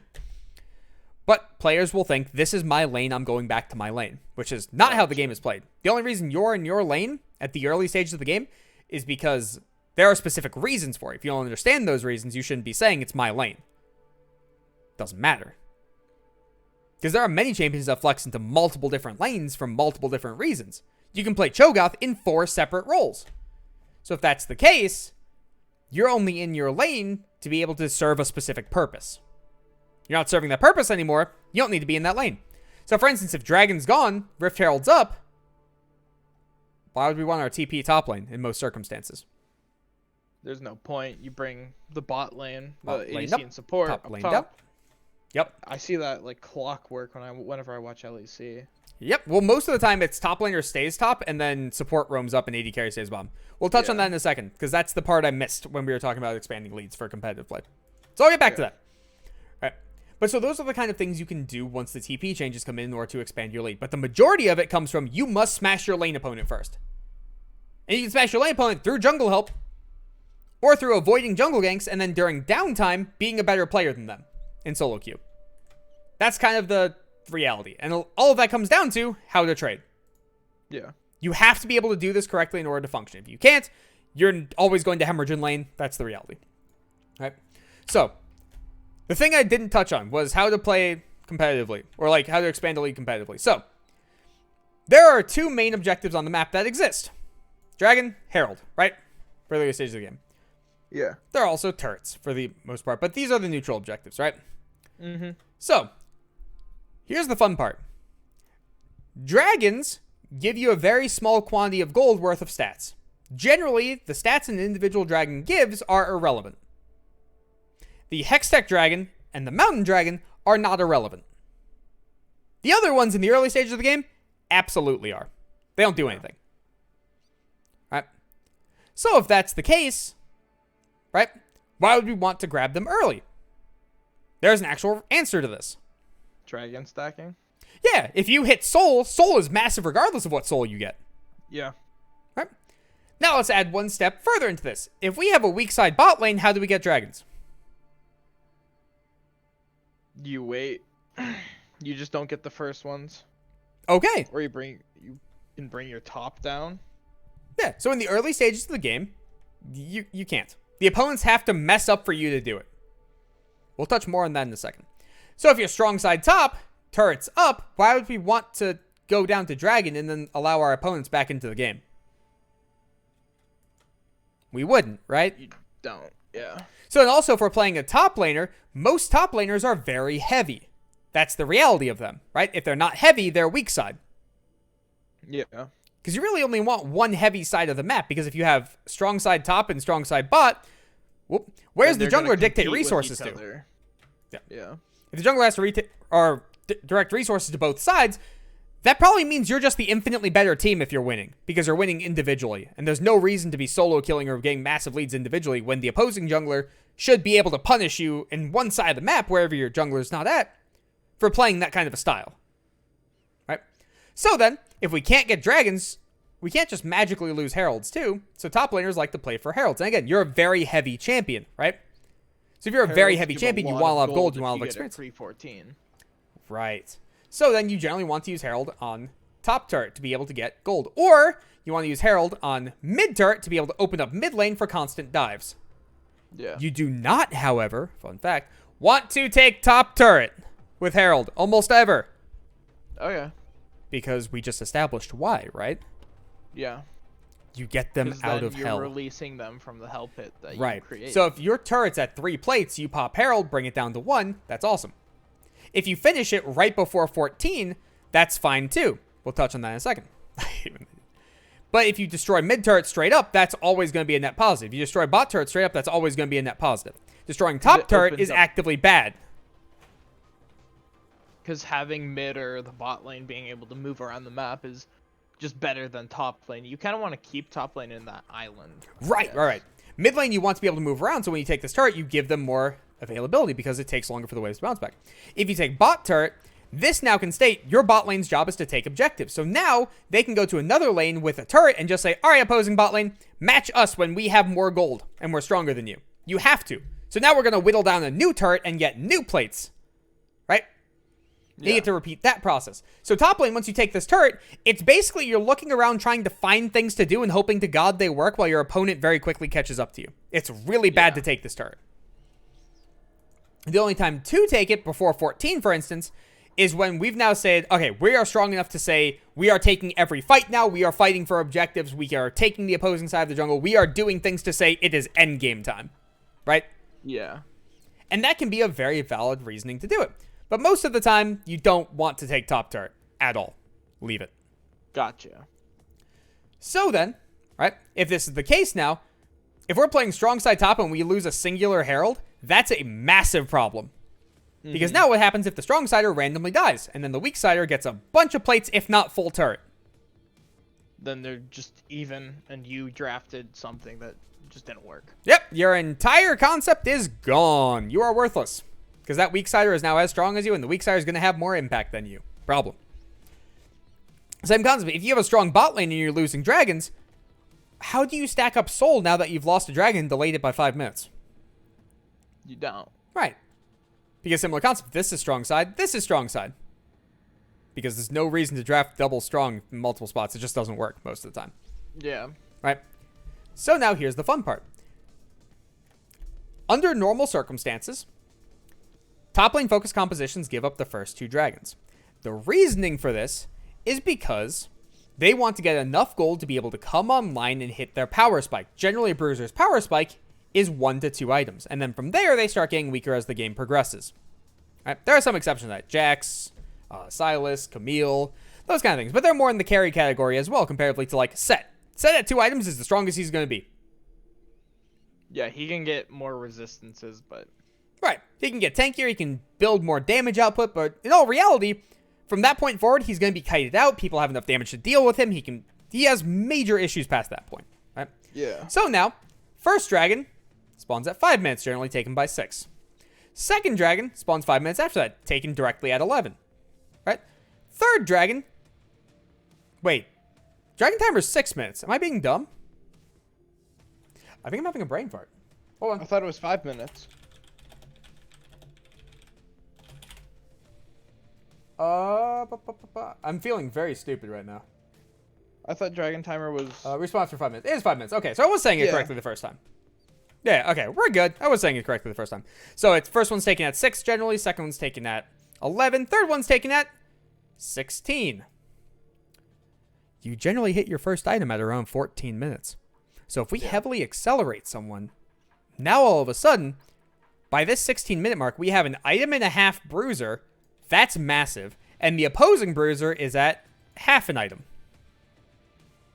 That's our goal. Now we walk into this dragon fight saying, it's a 4v5, and this massive bruiser is going to look at your AD carry and say, you're just going to die. You can't kill me. And that's your goal in life. You show up to this third dragon like a boss and just completely destroy the fight. It's your job to carry it. Yeah. There's a good side and a bad side to this. At that point. Yeah, there's a good side and a bad side to this.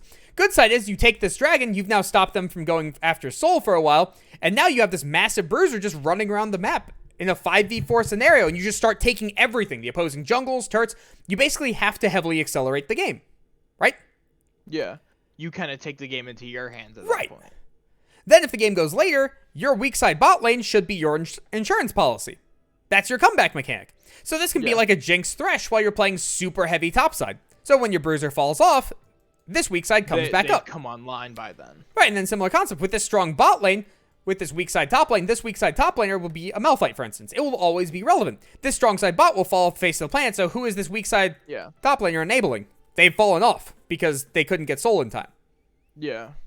Right? Flip side, that's the upside. The downside then becomes, what happens if you lose this third dragon? Then they're at soul point, and you have to contest every dragon no matter how far behind you are. Next mistake, even a miss smite, is a lost game.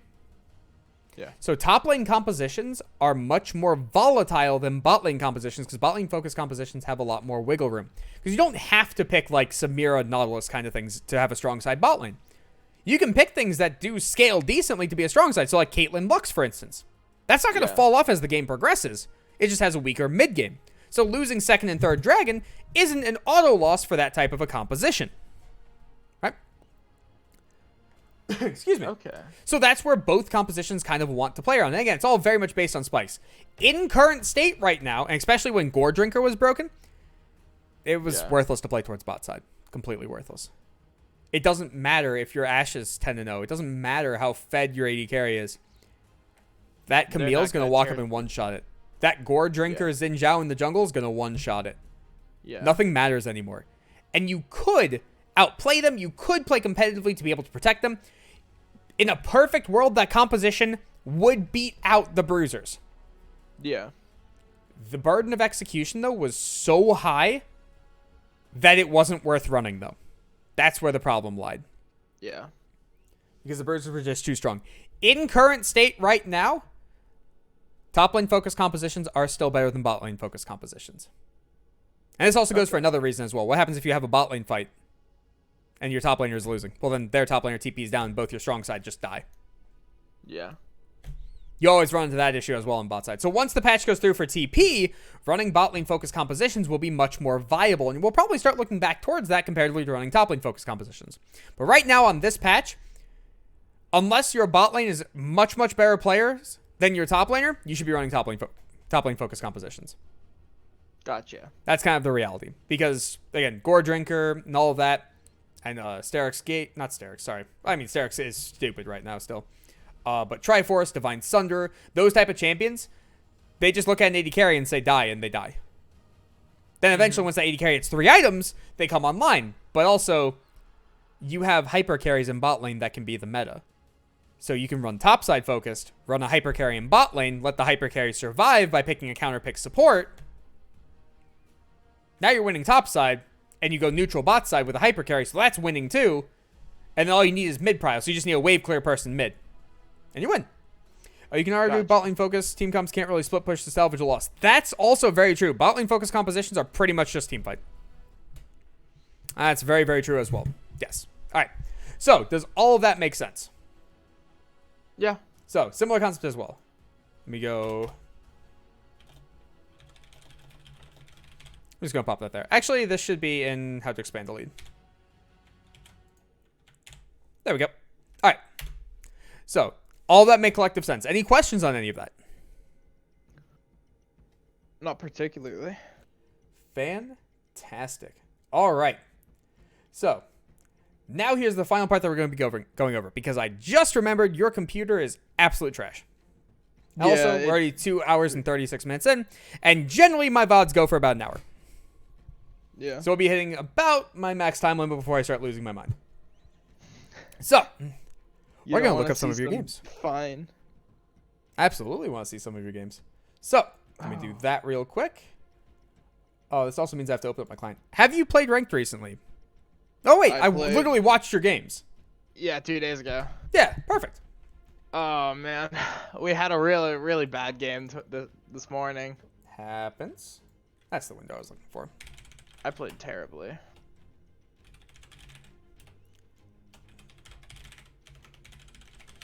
Okay.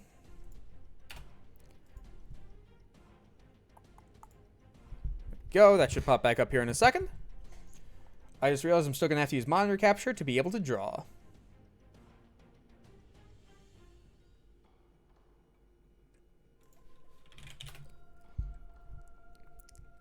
One day my client will load. Also, one day there will be a functioning client. But today is not that day. No, not quite. All right, do I have you added on this account? I do. Yeah. Wonderful. This makes this infinitely easier. So, here's going to be the fun part. Pick a game. Let's... Not the Gwen. No, not the one. You watched me play that one. That one was rough. I don't care if I watch it or not, because now, because I'm not in-game and also not on a treadmill, it's much easier to be able to go over all the finer points. Let's go with that York game, the 11-6 one. Perfect. York's a very interesting champion where that trading concept we talked about is basically all he has. Because did you know that most auto attack resets in the game increase your auto attack range by 50? Yeah. So with that, York already has a 175 auto attack range, I believe. Yeah, I'll say he's 175. pretty far. Then from there, he gets extended to 225, which is Viego range. So any top laner with a 125 auto range, you just naturally destroy. That's the reality. Because similar concept in bot lane, right? Caitlyn shooting a Vayne. We both know how abusive that matchup is, right? Yeah. What's the range discrepancy between the two? Caitlyn and Vayne, isn't it like... I think it's like 75 or like 125 or something like that? I don't It's know. 100. It's 100? 650 Okay. to 550. So if that's the case, and Yorick is 225 with Q, or Viego's 225 base, and then you have a 125 auto attack range champion, any tank basically, that's 100 discrepancy. It's Caitlyn versus Vayne. Okay. That's how fun that is. So first things first, let's look at this real quick. He is... That's his passive. His passive gives him an extra 50. So he is 175. You are 175 as well. So you're equal range. So with this, if he wanted to auto attack you with his passive without you queuing, he would actually be able to auto you once and back away. Okay. So first off, let's look at your runes. So you're taking Conquer. That's pretty standard on Yorick, along with Grasp. Grasp is my more preferred because Yorick plays purely for burst. The kind of problem with Conqueror is he doesn't stack it up with how he wants to conduct himself. Yeah. It used to be really good when it was just the in combat for a certain amount of time, and then you attack a champion. Right, yeah. Because his ghouls would keep it. Yep. But now in current state, he doesn't really have a good way to be able to utilize this because he pretty much only plays for that like quick burst. He gets like 2 rotations of Q off and the target should die. Yeah. Right? Or he'll walk up to someone and he'll just Q them once and walk away. I just wanted to try Conqueror this game. I usually do go Grasp. Okay. Because that kind of leads him, unfortunately, into the Grasp, even though Grasp is an actively bad rune in most circumstances. Right? Yeah. Then taking Overheal. Overheal does literally nothing for you. Gotcha. Would you suggest Triumph for Presence instead? Yep. Generally, Presence. Reason being is your ghouls is really auto-attacking, keep you in combat. That gives you mana. Gotcha. So then Bloodline also has no relevancy to you whatsoever. So take Tenacity. Yep, it's always nasty. In the bottom row, we can look towards Coup de Grace or Last Stand. Generally, you're looking towards Last Stand because if someone's under 40% life and you're a bruiser, you're based on cooldowns. Yeah.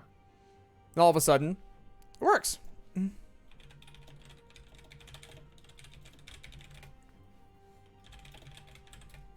Alright, so with this as well, with your secondaries, you're taking Demolish. Demolish is fine. It's generally a bait rune on a lot of champions due to the fact that if you're hitting a turret and you're winning to the point where you're hitting a turret, you're probably getting turret regardless.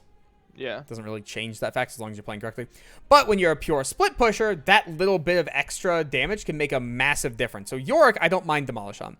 Then from here, you're taking Conditioning. Conditioning is fine. It scales up really, really well. The only other option you would be able to take would be either Overgrowth or the one... Thank you. My brain was dying for a second. That's based on CC. So when we're looking at this team, that's a root into a pull. Tenacity doesn't affect that because he's just going to pull you at the last second, so you CC for the full duration regardless. That has a 0.1 second silence. That Fear is relevant. And then Aatrox is all knockups plus 1 slow. So, yeah, not really that good. Right. So, normally we would just take, or end up taking Overgrowth or Conditioning in this matchup. Conditioning is fine, though. It's just, keep in mind, you don't have a minor rune for 10 minutes. So, now let's talk about the item buys. You have a couple options for item buys, right? So, Yorick ends up going Divine Sunder almost every game. I'm assuming you go Divine Sunder this game. I think I did. Maybe I went Trinity Force. Okay. I don't know. I was trying some stuff out this game. So, let me... I do go Divine Sunder. Alright.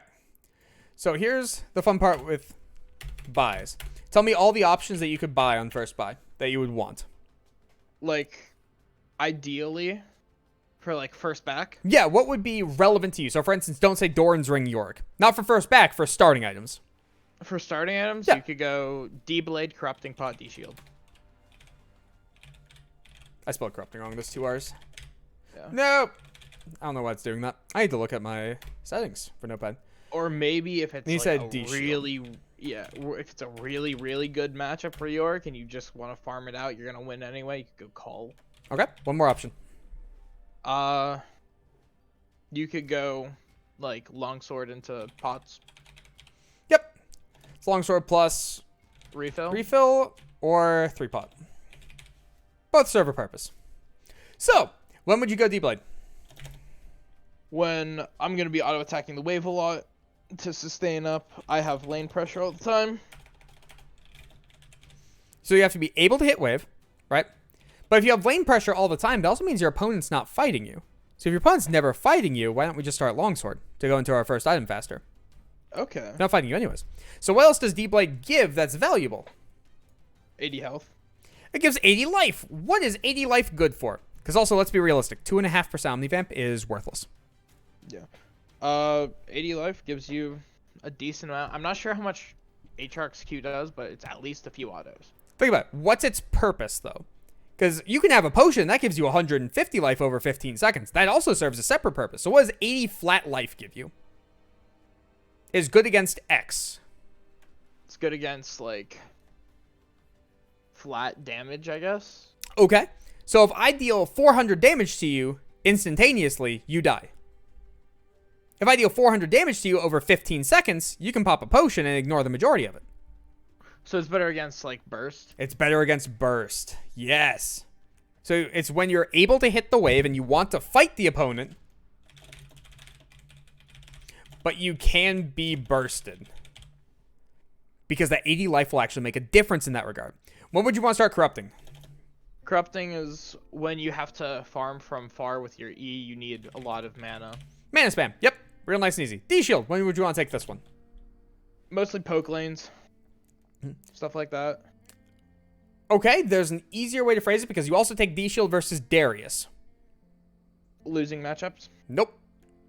Oh, I mean, yes, but no, because you can take corrupting while in the losing match. You Like can take damage Longsword over 3-pot. time.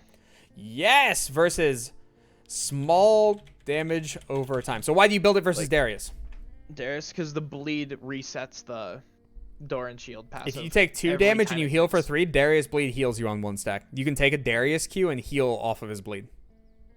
Okay. When would you take Cole? Call is when you just have easy lane. You're gonna win anyway. Yep. You're playing for scaling. Absolutely. I So almost always buy Call on York. I don't know if that's the right call. But that is horrible. Do not do that. He needs to be a lane bully. No. okay. So, Longsword. When would you want to take Longsword? Longsword is when they're not gonna burst you out, and then you're playing for more sustain. So it's when you want to fight the opponent because you want damage output to fight the opponent, right? Yeah. And then on top of that, you can't be bursted.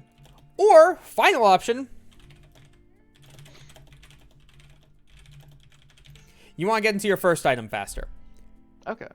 So, for instance, if you start Longsword and you play the next 6 waves out of a laning phase, there are times where you play 6 waves out, you'll recall on about 700 gold. 750 around the area. So if you start Longsword, you now have Serrated Dirk after 6 waves. There's your option. Yeah. Or like Phage or whatever. Right. So with all of these different options, right? I need to do this and then pull that back up and then... Oh, it's going to force me to do it. Never mind. All right, cool. Right. So now we've started D-Blade versus Aatrox. Are we afraid of being bursted by something with incredibly long cooldowns where we have to literally stand still for him to hit us? No. No. Do we need to spam out abilities versus Aatrox to be able to deal with him? Not really. Is he going to have small damage over time versus us? No. Actually, yes. Q-Poke. Oh, okay. If you get hit by a sweet spot of Q, right now it deals probably 40 damage. 40 damage will be healed through D-Shield if you're Half-Life. You will gain life by taking a sweet spot Q. Do we have an absolutely free lane? No. Okay. So then now we're down to the options of longsword and D-shield. So then we have to think, do we want to fight the opponent? Not really. We don't want to fight an Aatrox as a lane bully. Oh, wait, yeah. We do. There we go. Yes, we absolutely want to fight him because Aatrox's early game is horrible because his Q's a 14-second cooldown. Aatrox has a terrible early game. Fantastic once he hits max rank Q and 20% CDR. Then he fully comes online. Or, another exception, if he has ultimate. His ultimate ups his stats by such a large margin that he can kill people. So yes, we absolutely want to fight him in first rotation. Also, chat just mentioned the brand name. That's pretty solid. It is pretty funny. So, realistically, in this matchup, we would start Longsword. Now, we have to determine whether it's refillable or 3 potion. When would you take each of those? If I want refill, if I'm going to be, like, recalling often. Even better than that. Because what happens if you get so destroyed in the laning phase with Longsword because you fought him and he did too much damage that you had to recall early? You're still recalling more frequently, but now you're screwed. Yeah. So, what's the difference between refillable and 3-pot? There are 2 differences. 3 pots give you, I think, it gives you 125 or 150 health back. 150, yep. On each one, and then with a total of, that's like 450 total back, right? Correct. It's like my entire health bar, pretty much. Yep. And then refill only gives you 125 between the 2 charges. Yep. Well, not between. Well, per charge. Per charge. Well, per charge. Yeah. So it is 250. So it's 450 comparatively to 250. You lose 200 life for taking refillable in the first set of lane. If you recall, now that goes up to 500. You have now beaten out 3 pots within 2 rotations. So when the lane is easier, you take refillable. When the lane is harder, you take 3 pots. Because I'm going to be stuck in it longer. I'm not going to be able to get that recall off. Right. Or if you are fighting with someone who has more damage output, like you fight a Darius, you make 1 mistake, that's both your refillables gone. You make a second mistake, you're out of the lane. You can make 3 mistakes if you take 3 potions. First one pops your 2 potions, second one pops your next potion, third one you're out of lane. Okay. So harder lanes, you take 3-pot. So, in this matchup versus Aatrox, he has a horrendously bad early game. So you start Longsword refillable. Does that make sense? Yeah. And you can do this kind of a thought process with every champion, even mages.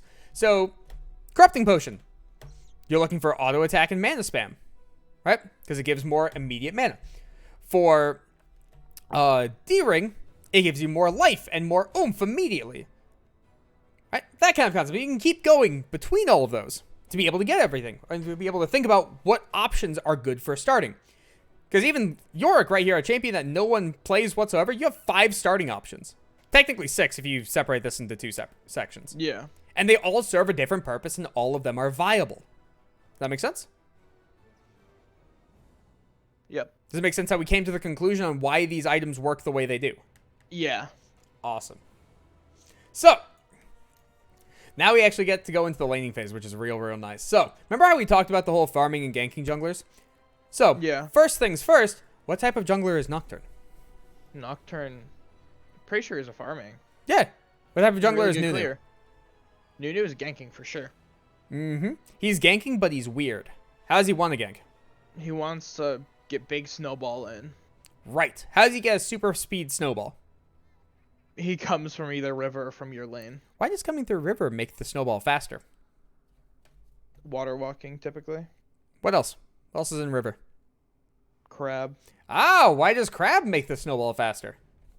Because it gives the shrine. Okay, why does the shrine make the snowball faster? Cyanol's always a static flat speed. He doesn't care about Skull Crab. Why does Nunu Snowball care about Skull Crab? Because it's closer to where he's going to be at. Because it's going to be in the center of the lane. Nope. Here's the fun fact with Nunu. So, with Nunu W, the movement speed he has when he presses the button is the starting movement speed for the W. And his W movement speed is based on that amount. So if he's standing in shrine when he's... It's a crack snowball. Okay. The exception just goes is faster the entire duration. Yeah. The exception to that is Nunu Snowball has a minimum movement speed, which is faster than his walking speed. So if he's slowed and he activates Snowball, it'll take him longer to ramp up to get to that speed, but he will always hit that speed. If he starts higher than his base speed, he will have a crack Snowball. So if he runs Predator and he activates Predator and gets the movement speed, then presses W, you can have a super speed Snowball as well. Gotcha. If you're running Dead Man's or things like that. Also, Scion does actually, it's easier to rotate, pretty sure. Scion rotation is very, very stagnant. That's actually one of my favorite champions in the entire game. No, he does have a flat movement speed that eventually he will hit, and he will not be able to go past that point. And then turning is based off of how charged up it is. And once he hits that specific charge, it's the same. The only thing that helps you rotate easier on Scion is have your mouse closer to Scion. That makes a very massive difference. So, with this lane, right, we can now establish, all right, all we need to do is watch. Oh, you're getting invaded. That's pretty funny. You also see them coming, though. Yeah, they walked over the ward. Yeah. Nunu backed and got sweeper, and then... Are they still right here? Is it bugged? It was bugged. Okay. Spectator bug. I understand now. Because notice how they were just right there for a second? All right. Yeah. So it was a spectator bug. Cool. So, all we have to do to be able to figure out where people leashed is look at where people started, right? Or in this case, we watch Nocturne literally walk through here. So where is he starting? Top side. Right. Normally, though, lanes won't fake leash because people are lazy and don't care, or they need to be in lane early in order to cause a set result. So, like, for instance, if you're facing a Tryndamere, right? If you come into lane afterwards, like, for instance, you leash, guess what Tryndamere has now? He has full rage. Yeah. So if you try to fight that Tryndamere, you lose. If you fight the Tryndamere off the wave initially, there's no Fury. So he can't win that fight. So there are times not to leash, just as a future reference. But again, they're specific. So, off of this, we know where Nocturne started, so we know he's a farming jungler. This is a situation we never talked about. Both junglers pathing away from you. Let's use deductive reasoning for a second, right? So we can establish he's a farming jungler, right? So as fourth wave comes in, he will be functioning at 315, right? Then he will play for Skullcrab, then he'll go for a gank, right? And when that gank fails, he will reset, and he will come back up, and he will take his Gromp, right? So when are you vulnerable to him? When he comes back up top. Right. So all you need to know is, I'm going to speed this up for a second. After his gank is over, and after he takes Skullcrab, he is going to, where is he? There he is. Right here. He is going to reset. So once he resets, you have X amount of time from this base to your lane before he can gank you. Yeah. You know this timer now. So if you know this timer, you can set up your wave accordingly to be able to prevent it. So if Nocturne is coming top, there are two options that you want to do with the wave. One is crash it before he gets there and recall. Get out. Just don't die. Yeah. The other option is have the wave come into you. Because the wave is coming into you, you never have to walk up. Downside to this is if he can dive you, he will. So you need to play around that accordingly. Does that make sense? Yeah. All right. Now we can go back to the lane. So, now with this lane with Aatrox in lane first, let's think about this, right? So with the jungler pathing away, he realistically can't punish you. With your jungler pathing away, you realistically can't punish him. It's not a thing, right? So this is going to be the pure isolated environment, right? I think I fuck it up here. So if this is the pure isolated environment, that's fine. Let's think about that. What would we want to cause? How would we want to trade? Let's think about that. I want to wait for him to use his Q. And then I want to go in and punish him. Right. Or, if he ever does use Q1, you can always just walk into it and then take the Q1 not sweet spot and then just auto Q him, and now he just loses the trade. Okay. Secondary thing we didn't talk about, right? When we are doing trades like this, now that we actually have an example in front of us, would we want to trade with him right here? No, because he has more minions. Yes. If you are behind in wave state, it's very hard to justify a trade. Reason being is, one, minions hurt. Now we actually have an example in front of us. These minions are auto-attacking once every 0.667 seconds, right? So basically 2 attacks every 3 seconds. That's what it is. Right? Yeah. So over the course of 3 seconds, they get 24 damage twice. They get 48 damage every 3 seconds. There's 3 of them. It hurts. Right? Yeah. On top of that as well, besides fighting through a wave, what happens if this goes slightly wrong? then I die. Yeah. Then I lose all the minions. Either and I you don't get die, XP. yeah. Either then you die and you lose all these minions, which feels miserable, or B, you take a bad trade and then you're pushed off the wave. He will then crash the wave. He will then reset, and now you have to stay. And he now has a better economy than you do. And what I mean by economy is either like health, mana, cooldowns, items. He has more resources. Yeah, everything is a resource, right? An economy is a collection of all your resources. So if he crashes, if he 3-wave, and then he recalls, he now has an additional longsword, comes back into lane, waits out half of wave 5, he's now level 4, you're level 4, he has a higher economy than you, how do you fight him? Yeah. You don't. You're kind of screwed. Yeah, you don't. Especially if he thins the wave correctly, then you're done. I think, again, that's a much longer conversation, not for today, because that's all on 3-wave recalling, because normally when I talk about 3-wave recalling with someone for the first time, it's actually a 3-hour conversation. I think for Peter, it ended up... I love Peter, by the way. I think for Peter, it ended up being a 4.5-hour conversation. With how to do it, why it works, all of that, right? So now notice how he's just walking directly at you with no cooldowns whatsoever. So let's think about that. The only reason you wouldn't want to trade with him is your lane state, right? Boop. On top of that as well, you have no cooldowns now.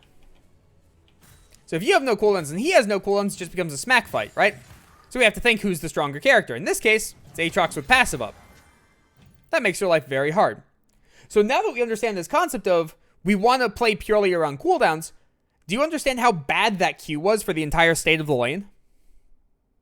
Like my Q on Your Q, the yeah. minion. Your Yeah. Q on the minion.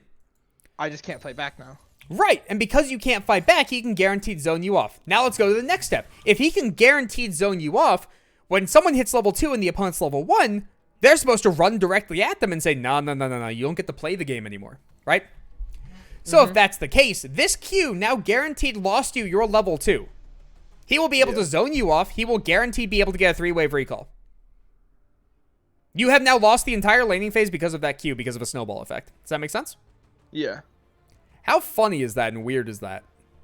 I love them. It's literally this singular Q. If he understands how to play the lane from this point forward, you are done. Because no jungler is coming up to help you. If a jungler does come up to help you, it's both junglers simultaneously, which you're going to lose. So he always has an advantage. He can always keep a freeze. He scales to the point where he just starts beating you because Aatrox beats Yorick. Yeah. And then you're just done. The game is over. You lose. And it all stems from literally just... One Q right here. Bonk. That's it. This is why I love coaching top lane as well. Because in top lane, when someone gets this spark and it fully clicks about how these little things interact with everything, they just start walking up to people and they start messaging me just like, hey, I got a 70 farm lead by 10 minutes. I'm like, cool. Do it again. I just get a smile on my face because it's so fun. Because whenever I coach mid lane, for instance, mid lane's mostly about roaming and impacting the map. So it's normally like, yes, I got fed with decent farm. And I'm like, all right, cool, you did your job. But that's not making someone suffer. Top lane is just ruining somebody's day. Yeah, when I teach jungle, it's all about, okay, where to gank, how to fix lane states and things like that. It's much more thought process. So... then when I teach bot lane, it's all about control and nice setup and then playing around objectives, right? You're mostly focusing on other things. Top lane is literally, I'm going to make someone's life miserable. That is my goal. Nothing else. Just that. And so off that, again, Aatrox can now 3-wave recall as long as he just slow pushes. And so far, he is. And now also, let's think about that whole cooldown concept, right? If you have cooldowns and he doesn't, why would he want to fight you, right? So then with the cooldown discrepancy, yours is 6 seconds, his is 14 seconds. You actually have a timing window to attempt to fix this wave. Similar thing we talked about before, right? So coming up right now, in 3 seconds is your cooldown. He still has 10 more seconds. You have a 7-second window to fix this wave where he can't fight you. Yeah. And if he does fight you, he will lose life. He will lose that trade. Okay. So then here's the fun part, right? Because he's in this advantageous spot where he got the wave control, he should want to lose life to keep the wave going. I'm not telling him to buy nothing but boots. So, on top of that as well, notice how Aatrox kept hitting the wave a second ago, right? Especially with that Q and how much he's impacted the wave. That second Q was terrible by him. Because normally if you want a slow push, this is a more arbitrary number. So take this with a grain of salt. If you want a slow push in the early game, you want to be 1 minion in the lead. So if you have 3 minions, you want them to have 2 minions, right? Yeah. If you have 3 minions, they have 1 minion, it pushes too fast, you'll crash wave 2 instead of wave 3. So if you notice the minion discrepancy, if he autos this, it's about to be 2.25 to 1. Or sorry, 2.25 to 0. That will push way too quickly. Does that make sense? Okay. So that second Q plus this very early auto attack has now caused that discrepancy. He has now fast pushed. He has now screwed up the lane. You're back in it. It's all these little things put together. And every little thing that I'm touching on right now is literally stuff we've talked about previously. It's just the wave manipulation. This is now the specifics of how to cause it. So now that this has occurred, Aatrox wants you to hit the wave. If you sit back and do absolutely nothing, wave 2 will crash. He can't 3-wave recall you. You're set. You're safe. Then because of that, you hit level 3 on wave 3, right? So wave 3 will be right here. Guess what? His minions will die first. You hit level 3 first. You get to force him off the wave. Then you play out wave 3, wave 4, wave 5, and try to crash wave 6. So you want him to try to Q you in the middle of wave 5 to try to thin out the wave. And then wave 6 crashes as junglers are showing back up top. Gotcha. Happy days, right? Oops, yeah, I think I die here, though. Yes, you do. We're going to touch on to why, right? So realistically, Aatrox wants you to hit the wave, so he shouldn't zone you off. He shouldn't do anything. He should allow you to free smack the wave. But then similar concept as well. You have a cooldown up. If he smacks you, you should smack back. It doesn't mean that you should do nothing. You can still thin out the wave a little bit. But for the most part, you want it to crash. If he tries to fight you, you can win that fight. As long as he doesn't hit 2 first. Which, by the way, do you know when top laners and mid laners hit level 2? Yeah, it's second wave, first melee. Yep, or double casters instead of melee. Yeah. Or you get a ward at the start of the game and kill that, and now it's just the first wave. Right. When do bot laners hit level 2?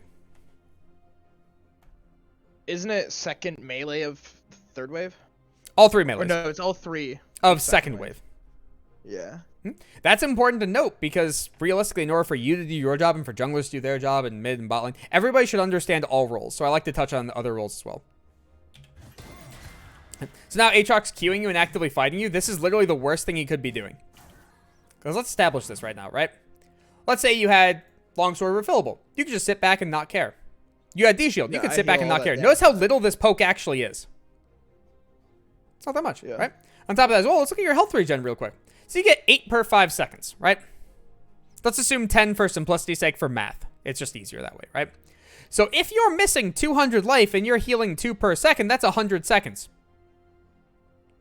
Yeah. So in 2 waves, so if you decide not to fight Aatrox whatsoever, this is wave 2. Wave 2 crashes, then wave 3 comes here, and then you're fighting Aatrox on wave 4. 2 more waves. You've healed the majority of the damage he's dealt to you. You're here now. Why do we care? Okay. Why do we care about any trade that occurred there? Doesn't matter. Because we can just walk away now and say, Aatrox, you screwed your wave. Why are we walking forward? And to add on one additional step, right? If we're trying to 3-wave recall, we care about having 16 out of 19, right? 19 is still the preferred because why would you want to miss minions? But 16 is the bare minimum, right? So you're allowed to miss some minions. That's okay. Let's take the next step, right? There are 12 to 13 minions a wave, right? Let's cut out cannon for a second. 12 minions a wave, right? We want 10 farm a minute. If we want 12 farm a minute. Sorry. 12 farm per minute. It's 2 waves. I'm dumb. I just said that entirely wrong. Let's restart that. There is 6 farm a wave, potentially 7. There we go. I did double. So, with this concept, right? If we want 10 farm a minute, these are 30 seconds, we need 5 farm out of this 6, potentially 7. We're allowed to miss 1 minion per wave and still have 10 farm a minute. Yeah. Realistically, we want 7 farm a minute at a bare minimum. Well, no, how easy it is to get 7 farm a minute. Pretty easy. You kill literally just 3 minions in the first wave and 4 minions in the second. You only kill casters. Permanently, you have 6 farm a minute. That's how easy it is to be at that point. Yeah. So if you're missing and then like the first full wave of minions, literally the first full wave, you can sit back and do nothing. And you clear the full second wave, you have 6 farm a minute for that minute. Yeah. You then clear 2 additional minions in the next minute, comparatively to 6 farm a minute. You have 8 farm a minute. 8 farm plus 6 farm, cool. You're at 7 farm a minute. Why do we care about missing these first couple minions? Why does that change our gold value as the game progresses? It really doesn't. No. People greed for these minions all the time. They're completely worthless. It doesn't matter. Because on top of that as well, as long as you get the experience, that's all that matters. Experience matters so much more than gold. By a long shot. If that's the case, notice how Aatrox is just poking you out right now? Why do we care? And then from there, also, why'd you just walk up at him there? One more auto attack to lose another, like, Yeah. eighth of my life. But why'd you bum rush him there? There's an actual reasoning. He It's had good. no cooldowns. He had no cooldown. So you already understood the basics of this concept subconsciously. It exists. Yeah. Now we just need to make it a consistent thought.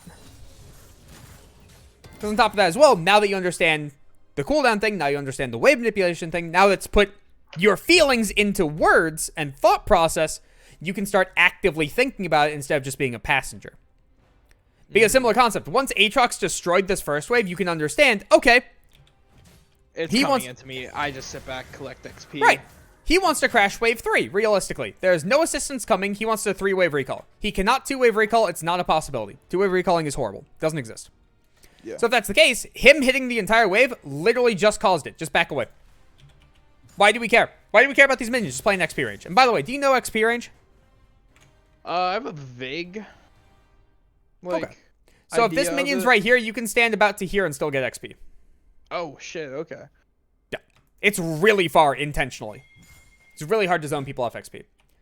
So when Aatrox is spamming out his Qs and doing all that stuff, just let him. It's okay. He's going to fast push it. Don't hit the minion wave back. Don't set him up to be able to fix his mistake.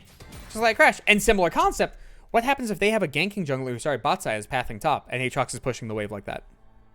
Then the ganking jungler can't do anything to my lane. Nope. Remember, what wave does he need to crash for a ganking jungler? 3. 2. Oh, 2, yeah. 2 is for non-dive, 3 is dive. Okay. So when he's doing it like this, and you have an Elise pathing top, or not an Elise. Actually, yeah, stick with Elise, or J4 or anything like that. If they don't have a dive champion here to pair with that, so Aatrox is not a dive champion, by the way. He is awful at dives. Who, Aatrox? Yeah. Yeah. Then all of a sudden, he just wants to crash wave 2. So then if he wants to crash wave 2, you walking up and smacking this wave has a lot more viability now, doesn't it?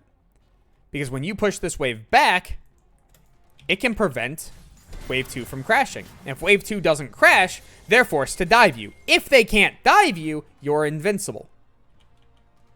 God. So now this result would be horrendous for them. Because Aatrox had to crash wave 2 to set up for the gank to come in. Okay. So we're trying to cause the result that they don't want. So when junglers are pathing away, he wants to crash wave 3 to recall and then come back and set up for his jungler. Or set up a freeze to be able to punish you himself. He can't crash wave 2. It doesn't do anything. He can't crash wave 2 and then crash a wave 3 afterwards. There's not enough minions. It's not a large enough pool to be able to stop you from clearing it. So then he can't freeze it. So he has to crash wave 3 to get that recall.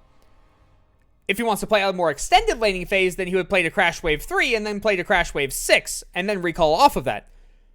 But if that's the case, that's also giving you a lot of free wiggle room as well. Does that make sense? Yeah. So now by you pushing the wave back on wave 1 and wave 2, you've given him a 3-wave recall. Here's the fun part as well. Now you understand the perfect world. Why is Aatrox still here? Don't know. How does this man punish you when you're sitting underneath turret and he hasn't backed for items? I think I monkey brain it. You do. That trade was really equal. Aren't you supposed to be on the back foot for some reason? And then now, realistically, we want to trade around cooldowns and we want to trade around the fact that we have a large wave. You don't have to recall here, by the way. What happens if he fights you in a large wave? Then he takes a lot of minion damage. He just kills I don't himself. Recall. Yeah. So notice how because you started your recall and you didn't play around your massive wave that he can't deal with, now he's going to fight you in a much smaller wave and just walk past the wave because you let him clear your wave. Yeah. You let him be on the front foot instead of you being on the front foot because you're taking a recall. Once you start this recall, you have to finish it. And once you finish this recall, guess what you're going to do? Burn TP. And guess what he's going to do? He's gonna just catch it under tower. Yeah. This is the next sequence of events. This is where this long conversation about 3-wave recalling comes into play. And I'm going to give you the short version to fix it up. Right? So, once you TP back, he's going to let this crash. When this crashes, he's going to clear out this wave and push. We'll assume this is now wave 1, wave 2, wave 3, right? When it gets to wave 2, you'll show back up in lane, right? But it's too big of a wave for you to fight him. So you have to try to thin it out, right? If you try to all-in him, massive issues can occur because he'll be much higher life than he is currently by that point in time because of level up and because of passive regen, right? Mm-hmm. So then when that becomes the case, what happens if you fend him off here, right? He fights you, you fight him, he goes down to like this much life, you go down to half life. Then he has to recall. Yeah, and then he recalls and then he TPs back in and now he has a better buy than you, right? And then he finishes the crash and then he recalls again. Because he still had that massive wave. And now you push wave 1, wave 2, he shows up on wave 2. Doesn't he have a better recall than you? Then by this phase in the game, people are also strong enough to fight through a wave now. Yeah.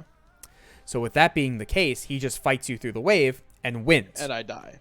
No, you don't have to die. We're assuming no one dies here because of pure competency, right? So we're assuming you live. So if you live, you now have to call for help or recall. Now when you recall, what happens? When I recall, he just freezes it.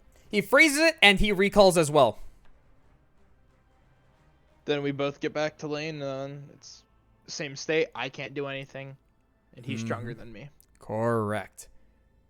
The first one to TP loses. Generally, when you're 3-wave recalling, you're not actually punishing them on the third wave. So let's play this out, for instance. Wave 1, wave 2, wave 3, he recalls. Wave 4, wave 5, wave 6, we fight on wave 5 and wave 6, right? Mm-hmm. And off of that, he is stronger than you once he hits the same level as you. So he's trying to thin the wave to hit 4, then he fights you, right? Then from there, he has two options. Either A, this wave right here, he allows to crash and it's too small. You recall. Then it's... Now we go to wave 7, wave 8. Oh, crap, it crashed. Now he recalls again. Wave 9 is a cannon wave. Wave 10, wave 11, he's back here. Now he holds this freeze. Now we're to the point where he's strong enough to just fight you off. Because clearly if he's winning in the first 3 waves, he's probably going to be winning at this point too. Yeah. Now is when you're forced to recall. Now is when you're forced to TP. Now we do that sequence of events we just talked about again. Yeah. Nothing is winning instantaneously in this game unless someone makes a massive mistake. Everything is about creating a micro advantage and a micro advantage and a micro advantage and a micro advantage. And all of a sudden, that all accrues to, I'm fucked. Yeah. The small little mistakes build on top of each other. And then eventually I just suffocate myself from so many mistakes. Because to put into perspective as well, let's look at this state, right? How did you get into this state? It wasn't instantaneous. No, I made a mistake on wave 1, not punishing him with my Q when he Q'd. Mm-hmm. And also smacking the wave back, so now you allowed wave 3 to crash instead. So he should have just recalled and destroyed you. Yeah. Similar concept as well, right? You also took every Q to the face with no punishment. So when it's abilities to abilities, his abilities are better. So you have to find a way to bait out his ability through spacing. So for instance, if you're standing right here, that is slightly outside of Aatrox's Q range. So if he starts Q and he's level 1, cool, take a step back. Or you can be in his range slightly to make him force out and then take a step back. If he's level 2 and you're slightly out of range, guess what? Step sideways. He misses. Okay. Once he misses the first, now all of a sudden he has dedicated that resource, wait for it to time out, go beat him up. Yeah. Right? And you have those options to be able to play around. But then because we chose no option and just took a bunch of poke, like that's the first time you traded back and hey, guess what? You actually won out in health. Yeah. And because he had no cooldowns, you had cooldowns. So even when you're weaker, if you both have cooldowns, he utilized his cooldowns, you traded back. You found a way to destroy him. And then guess what? Why do you end up getting this trade? Why? Yeah. There's an actual real reasoning as to why this trade occurred. Because I dodged his Q. Nope. Getting hit by W is the worst thing that can occur whenever you're facing the Aatrox. Unless you have a dash. Oh, yeah. So if that's the case, remember, he's stronger with abilities than us. So if that's the case and we decide to elect into a fight versus him, we now have to play around him perfectly in order to avoid his damage output. So watch what happens when you try to space around his Q. You don't walk away. You don't walk to dodge, really. You're I walking walk into him. sideways. Oh. Not even just pure sideways. You're walking closer to him. Yeah. Your mouse is right here clicking. Mm-hmm. So if that's the case, you now just, one, isolate yourself away from minions, so now all skill shots guaranteed land. Yeah. Part 2 is you're also walking into him instead of sideways. So here's the interesting thing. If you're looking to space around the opponent, let's create a grid, right? So let's say the opponent is this dot right here, for all simplicity's sake, right? Yeah. If they are facing this way and you're right here, right? To tether an opponent, create a string that goes in between you guys. And to tether, you are only walking on the string. If they walk forwards, you walk backwards. If they walk backwards, you walk forwards. And you tether in that regard. That's how you bait out abilities. Yeah. Once an ability gets thrown, we're going to create another string. And this string, instead of being forward and back, is sideways. You are looking to go on this line to be able to dodge. Every other line creates a different circumstance, right? So if we're going diagonally this way, we are looking to dodge the ability and fight. If we are looking to go this way, we are looking to dodge the ability and run. But as long as we dodge the ability, if we guarantee our safety, why would we gamble still being hit by the ability by going diagonally and accidentally getting clipped? So for Just instance, go with straight sideways. yeah, so with Aatrox's Q, for instance, right there, if you just walk straight sideways, if he dashes sideways, you're still fine. You're still away from him. How does he hit second Q? He doesn't. I just walk backwards. Right. So if he can never hit second Q if you walk sideways, the worst case scenario is you take 93 damage for a 14-second cooldown. How shitty is that? Pretty bad. That's it. That's his entire trade. The second this is down, run straight at him. And I just beat him up. Correct. Because even if he W's you, how does he follow it up with anything? He can't. Right. So that's where that whole string concept comes into play. Okay. Again, there are concepts in which you would, or moments where you would want to go off of that string line. But if you are just purely playing to dodge or just purely playing to tether, follow the string. The string will give you the highest result consistently if you don't understand what the perfect result is. Mm-hmm. Because then also notice that how your first click after going like this was immediately in. Yeah. Those misclicks completely negate themselves when you follow the string. Because then worst case scenarios, you click farther this way. Yeah. Easy fix on that. Does that make sense? Yeah. Awesome. So now we can kind of see how these lane states play out, and everything we talked about previously is now coming very much into play.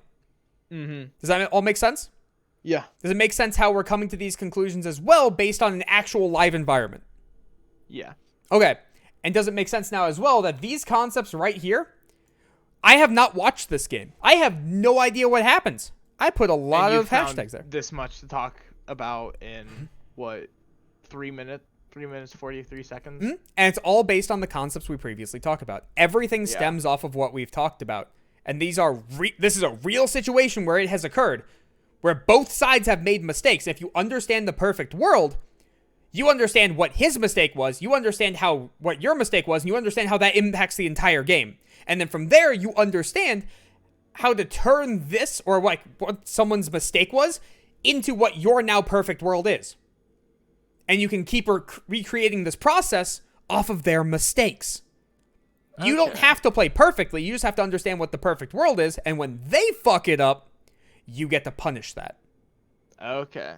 So once he pushes like that, you have now guaranteed your own safety in lane. You have now guaranteed that if he does that again, you can then just fight him. You can now guarantee your spacing. Or let me rephrase this. If you do not... I'm saying this horribly wrong. If you want to force out someone's mistake, you can now create your own perfect world of, I want him to push the wave. I want him to shove this. That's when your spacing comes in. But if he's just going to do it for free, let him do it for free. Awesome. Because here's the best example I have of that. Remember when Camille was broken and Fiora was broken back when Camille first got released? I don't know if I played then. Okay, that's okay. Long story short, the first item those champions were rushing was Tiamat. Yeah, so what happens? Just clear waves. Yeah, so what happens if you're on the back foot, you're weaker than the Camille, and she buys a Tiamat? She's just gonna keep pushing into you. She will always AFK push. So if she always AFK pushes, why do you ever have to walk up to the wave? You don't. Right, she can never freeze it. So if she can never freeze it, how do you get punished for playing a weak side champion into her? You don't. They have to dive you. That's it. Yeah. That's the one way you lose. So if you get impatient, you're screwed. That's the exact same concept as understanding this perfect world. Aatrox is shoving that wave for no reason. No one's coming top. It's not a ganking jungler. There's nothing we have to do. We're good. Nunu's pathing bot. Just let them do their job. And then if he creates another mistake where we have an opportunity to punish, let's punish it. If not, let's just make ourselves unpunishable during the downtime. Gotcha. Because then you could see a second ago where you just started walking at him after he used his Q, right? There's this massive wave here. I think it's next wave, right? Yeah. Yeah. There's this massive wave here. You just took a massive chunk, right? And you just... I don't know. Where was it? I think it was wave 3. Yeah, it was wave 3. You just walk up to this man here in a second. You just punch him. You can make yourself unpunishable and then take these micro trades in order to cause this net positive result. Right? Yeah. So if that's the case, why do we have to kill him? Why do we have to 100-0 this man? We don't. We can just whittle him down throughout the lane, and then he either, if he stays, he has to fight me. Or if he recalls, if he recalls, you're in a healthy enough state to stave off the 3-wave recall. Because you can fight him on wave 4. And you can crash, or sorry, you can fight him off wave 5, and you can crash wave 6, because you're healthy enough to do so.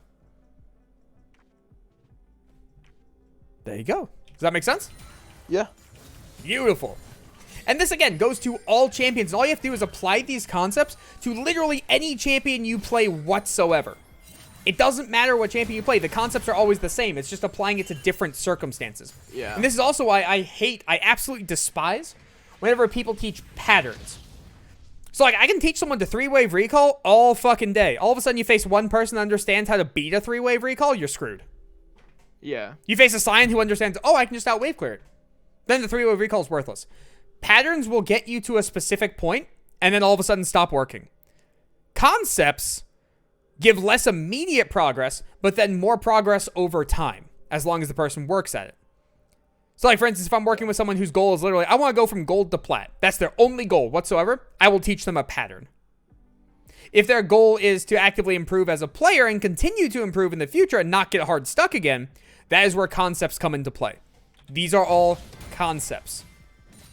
Now, keep in mind as well, because they are concepts, they take active thought to be able to function. So you have to be able to use active thought in your games in order to apply these concepts up until they become muscle memory. When they become muscle memory, that's when you stop having to think about them and you can start thinking about other things. So to put into perspective, when a new champion comes out, I generally play 5 games of them and I can tell you everything about them besides very, very obscure animation cancels. I can tell you what build they go, when to draft them, how to play them, everything. And it will be 95% correct. Because already all of this stuff is already built in muscle memory for me. So I don't have to take the time to learn, like, okay, how do I 3-wave recall on this champion? I don't have to understand that. I see one time an ability hits the wave, and I'm just like, okay, it does this amount of damage. What champion is that equivalent to? Repeat process. How does that champion play? Right. Or like when I take one trade with a champion, that's like, okay, did this trade feel good or bad? Why? Under what circumstances? Right? Did the opponents play it correctly as well? And then from there, you can come to a correct conclusion, and you understand what's supposed to be happening very, very quickly. Because fun fact, whenever my varsity players ask a question to me, a lot of the times, I don't know the answer off the top of my head. I have to think about it for a second. And when I think about it, all that's going through my head is what we just talked about today, for instance, about how they interact with the opponent, with the wave, then what the next sequence of events are, and so on and so forth, right? And it takes me a couple seconds, and I can come to a, again, 95% correct answer off of that. Yeah. I don't magically know everything. That's not how this works, because the game is completely fluid. If the game was not Skyrim, bad example. Dark Souls, for instance, someone could tell you exactly how a boss works, exactly what the AI is, exactly what damage they have, exactly what they're going to do. You can't do that versus real people. What stages it has, what its moves are, and stuff like that. Right. You can't do that versus real people. So you have to understand what the perfect world is, and then understand when someone screws it up to be able to punish them. Then also strive yourself to create that perfect world and alter your perfect world based on what the opponents are doing. So for instance, if they give you 2 to 3 kills and you're in a losing matchup, in quotations, start winning that losing matchup. It's time. It's not time to sit back and be like, oh, he's so much stronger than me. No. You're 2-0 up 40 farm. Start killing that dude. He's screwed up too many times. Yeah. That kind of stuff. Does all of that make sense? Yeah. Okay. So, for today, that's mostly what I want to go over. By the way, that was an hour. Just on the VOD? Yeah. Gotcha. We went through 4 minutes and 30 seconds of the game. VODs take a while with me. Yeah. I mean, there's a lot to cover, so. So, first off, let's bring this back real quick. Yeah. Just to be able to go over the stuff again. So, quick recap. By the way, I will copy and paste this all to you for Discord. All right. So basically, I was first- going to ask anyway. Yep. So, why we run teleport? Does that make sense? Yeah. Awesome. Why lanes are the way they are? So you're in your specific spot for your specific reason. Yeah. Awesome. Something we didn't touch on, which I'll touch on real quick. Anything can play a role, like any champion, as long as it fits the criteria. So as AD carry, for instance, you have to be willing to play a champion that works purely off of gold, not off of experience, because you're in a 2-man lane, and you have to be able to take objectives easily. So, like, I know you're talking about Master Yi being a sufficient bot laner in the right circumstances, because he doesn't need XP, he needs gold. I wasn't going to say Master Yi bot. I actually do have a theory for Master Yi mid versus Yasuo and Yon, but that's another conversation. All right. But, so for instance, Malzahar requires his level 11, requires his level 16, and his itemization is all utility because his base numbers are high enough. He can't be played as an AD carry. It's not an option. Victor only cares about gold. You give him gold, he will carry. He can be played bot.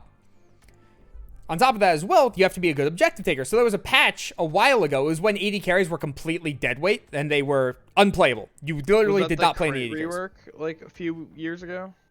Yes. Yeah. Where they nerfed all AD carry base stats as well. Yeah, and then they made mages go bot lane, like Vlad and Swain and Brand. The change that caused mages to go bot instead of other ranged ADs like Jace is because they upped tower damage. AP to tower damage. They could now take objectives. Yep. There it is. In mid lane, you have to be able to wave clear to be able to roam around. Or you have to be able to just justify either A, roaming without farm, assassins, or B, if you're not moving, you better be a pretty damn good champion, Caston. Yeah. Right? In jungle, you have to be able to clear fast enough to be able to function. You have to be able to take objectives, and you have to have functional ganks. If you are missing a part of that, you have Gwen jungle who can't gank to save her life. So then all of a sudden, all of the opposing lanes get to play as aggressive as they want, and they won't get punished for it. Gwen can't do anything about it. Doesn't matter. In top lane, you have to be able to survive this long lane functionally. And you can function off of two things. Either A, you care about gold very heavily, and guess what? You're a strong side. You're going to get attention. If you don't get attention, you're worthless. Option B is you care about only experience. You're a weak side. You're a tank. You don't care if you get farm. You care about if you get near the farm enough when it dies. And your utility, right? Anything can fit into that classification. So, for instance, we play Ziggs top sometimes in varsity. Because if the opponent is susceptible to high wave clear and can never get onto the Ziggs, and it's a non-aggressive jungler, what stops him from just sitting back and throwing bombs? He gets all the gold and all the experience while being weak side.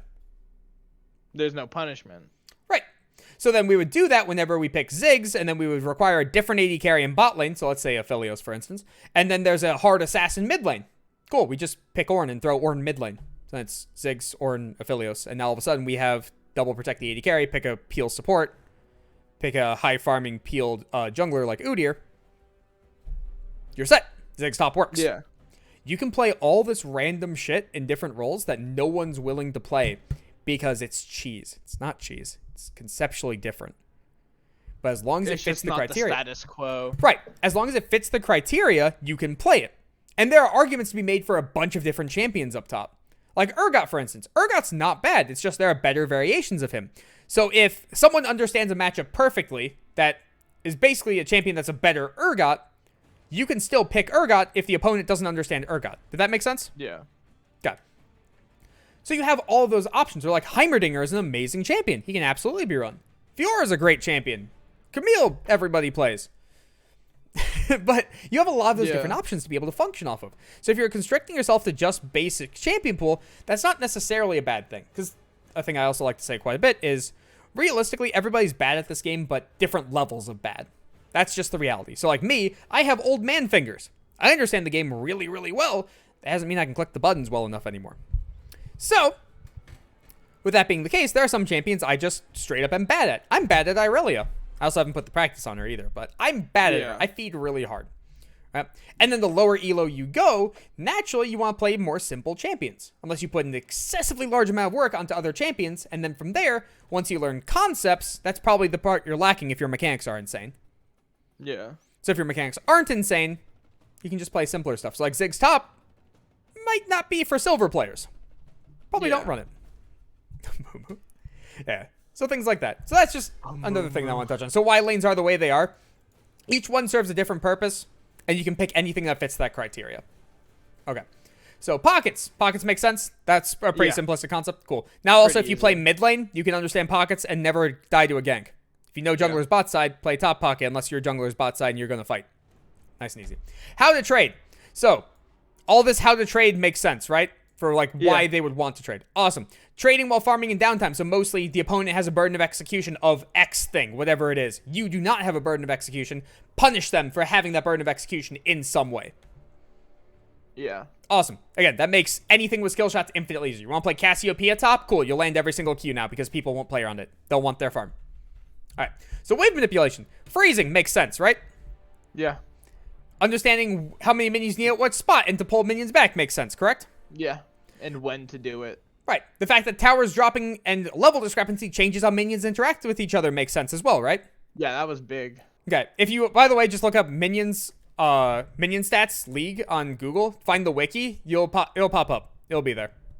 Gotcha. And you can see exact numbers if you're interested. Slow pushing makes sense. Mm-hmm. Slow pushing early makes sense, where we showed the exact example in game where you just want to be one minion ahead. Yeah. Cool. Fast pushing makes sense. Yeah. Oh, that was the most brain dead one. I think we spent literally 10 seconds on that. Playing around junglers makes sense. Mm-hmm. So if something's a ganking jungler, when is it matchup. online? For a ganking jungler, Yep. 215. 2:30. 230, yeah. 30. When's a farming jungler come online? 315 if they're good, 345 if they're bad. Yep. So then on top of this as well, if there is a farming jungler coming up to gank you, what wave do you crash? To be able to keep yourself safe. Farming jungler? Yep. Farming jungler, you crash wave 4. Nope. 3? 3. If you want to keep yourself safe, you want to crash wave 3 for safety. Okay. All right. If there's a ganking jungler coming up top, what wave do you want to crash for safety? For safety? 2. Perfect. If you have a farming jungler coming top to gank for you, and the opposing jungler is non-existent, what wave do you crash? 2 options. 3 for what? What does 3 cause? 3 for dive. Alright, we're going to touch on this concept again. Okay. So that's okay. This is why I like going over the recap real quick, because then if anything gets slightly off, I like to retouch on it. So let's actually watch the pathing of the junglers here, because we have a really easy solution. What? Okay, we're gonna... Oh boy. Okay, because Keanu was there. Alright, I was wondering why he was doing that. So, let's watch Nunu. Nunu actually does a ganking route. Nunu's ganking route is also different because he does, Raptors instantaneously. They get deleted because of his W.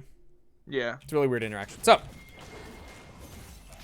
notice how right now is the 230 mark and he's good to go. He also cleared this slightly slowly because normally junglers would take Grump and they are better single target. So now at the 230 mark, this lane could die. Notice how wave 3 is just showing up right here. Mm-hmm. So if we crash wave 2, that means wave 3 is going to start to bounce back and it would be here, right? Yeah. So how...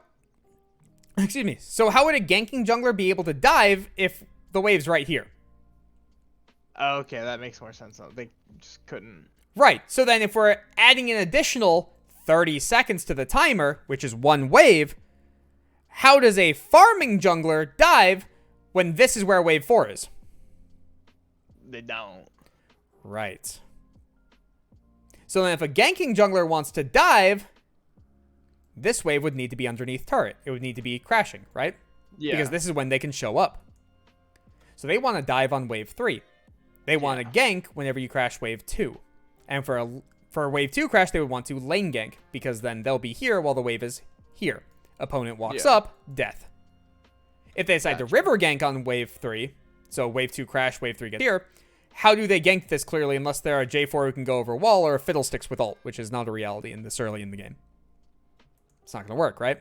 Yeah. So then, for similar concept, for farming junglers, wave 3 crashes, wave 4 gets here, your junglers here on time. Because when you crash wave 3, they're taking Skull Crab. Mm-hmm. That's their timer. Then wave 4 comes in, they show up. Right? So then, similar concept, if you crash wave 4, we would have a perfect timer. Because then, let's see where 315 is. Boop. Wave 3 is gone. Junglers are now online right now. And this took 3 people to quick clear this. So, and this is wave 4 crash, by the way. Yeah. Right after junglers take Skull Crab. Mm-hmm. There it is. Does that now make a lot more sense? Yeah, it does now. Awesome. Okay. That's why I wanted to revisit that. Yeah. All right. So then also the minute 30 concept to make a lot of sense, where it takes that amount of time for waves to bounce back, and also junglers clear slightly faster than that. So minute 30 is jungle full clear plus showing up to the correct spot. Yeah. And you can do that like clockwork. When teams get smarter, you cannot do it like clockwork because they'll play around it. Yeah. You'll still be able to cause a net positive of some kind, but you can't all in the fight. As big. Right. They'll play around it better. So then off of that, you basically have to like half gank mid to be able to get prio to bring the mid laner over, and then you have a natural numbers advantage of the opponents can't deal with. So they're screwed. All right. So how to expand a lead, where to play around mostly for competitive play. So in competitive play, top lane wants to play for, or top lane focused composition wants to play for what? For heralds, usually. Yep. And then which dragon do they fight? 3. 3. And keep in mind, that is an arbitrary number. It is it's pulled out of my ass mostly. Set in stone. Right. And it's pulled out of my ass because it's a time frame of the game. So if they don't take a dragon for a while, then all of a sudden, you might be able to fight first dragon. First dragon's like 17 minutes. It's just a time frame. That's all it is. Yeah. Right? So then, if you're playing around bot lane, what objectives would you want to play around? Dragon. Every single dragon. And if your top laner is functioning, you do the Rift Herald rotation, where you send your bot lane up there. Because you basically put strong side on the side of the map of the objective. Yeah. So then when everything is top lane focused compositions, notice how in LCS they just bring the support up for the Herald? Yeah. That's why. That's why they don't do the full rotation. Bot lanes are so weak comparatively to top laners that if someone keeps their top laner up there and they bring their support up, they're just going to win that fight. Because then if the opponents see, okay, they're going to dedicate their AD carry down here. Their support's going to be here. Let me rephrase this. What's the best way to phrase this? Okay. So red side moves their top laner bot, right? So it's AD carry and support up here. So this is bot lane, right? Then mid lane is going to be here. Jungle is going to be here, right? Top laner can TP, right?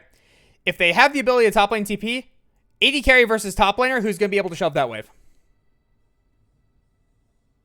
Assuming they have items. Assuming that it's 8 minutes in the game. Probably top laner.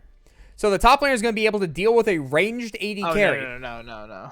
There we go. Now it's clicking. Marksman's So the top laner is going to be on the back foot. So what stops the AD carry from pushing in the wave and then rotating into mid, which then can guarantee he's in the fight if a TP happens? Then we have to think what's stronger, a bot lane focus composition or a top lane focus composition? If this early in the game. It's going to be top lane by a long shot, right? Yeah. So then by default, the top lane fight's going to win this. So why would the bot lane focus composition ever want to contest this Herald? They don't. They wouldn't. So then they just keep their bot lane bot to try to decimate as much as possible while they let the opponents take the Herald. That never happens in LCS because people are like, I need it! You don't need it. You don't. You're not fucking SpongeBob needing water. You don't need it. Okay. So that makes sense. Awesome. So, by the way, also, when to take dragons is a whole another conversation. That's also another 2-hour conversation. That's a fun one.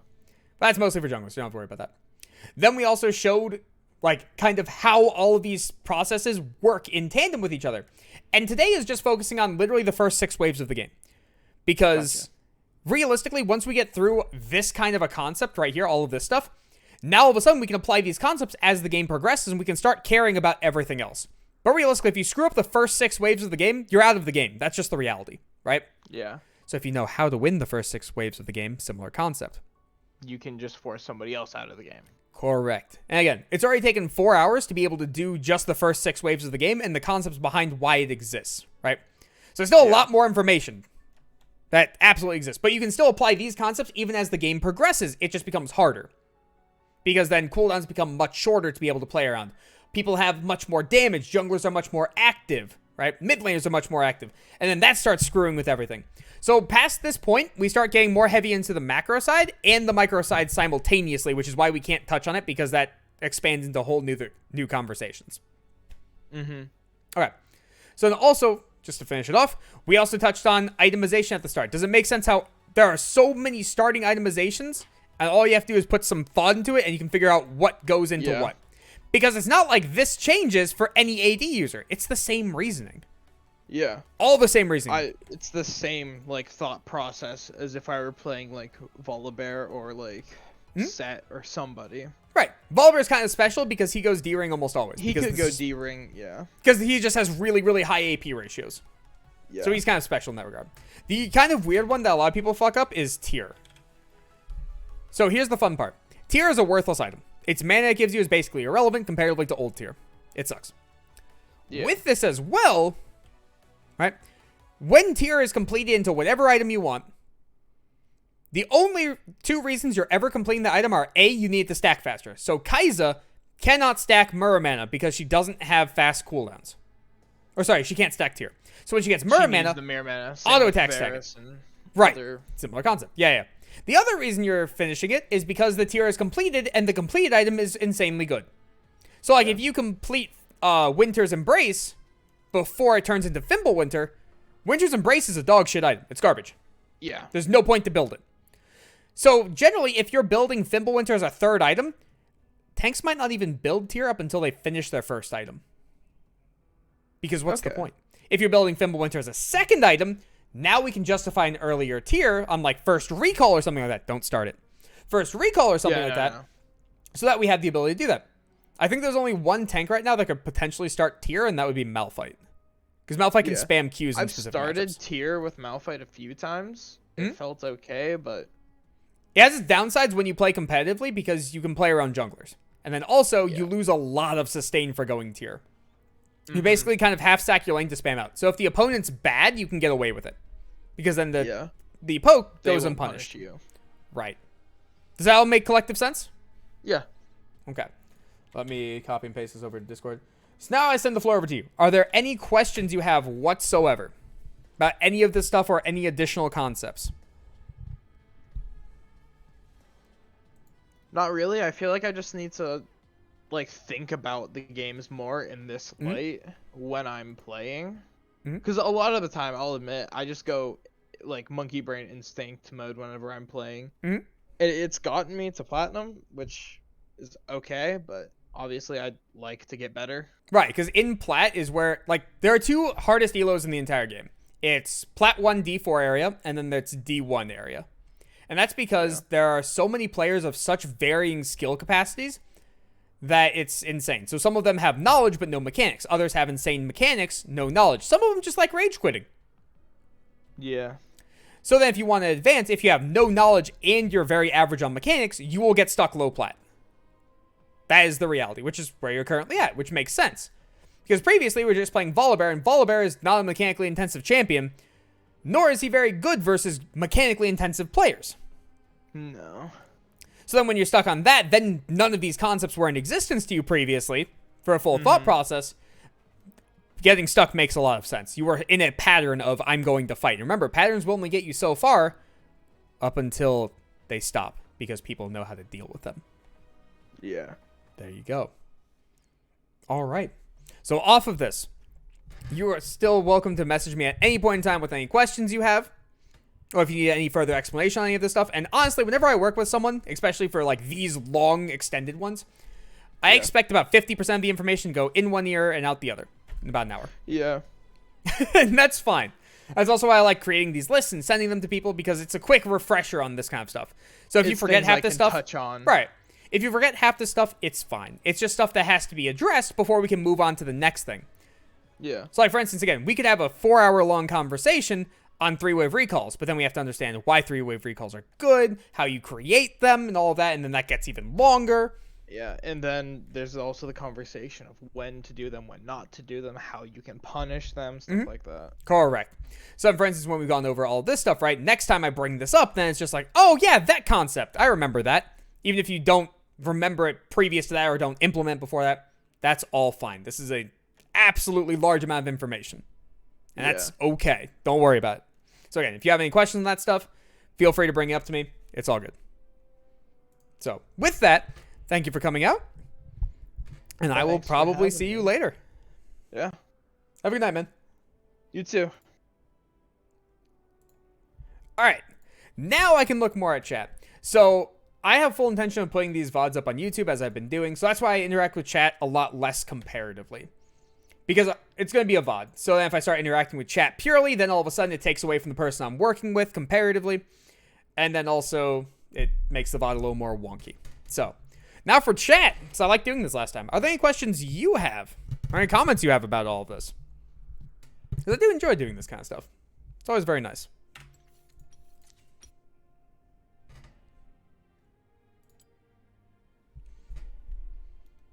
What's my YouTube?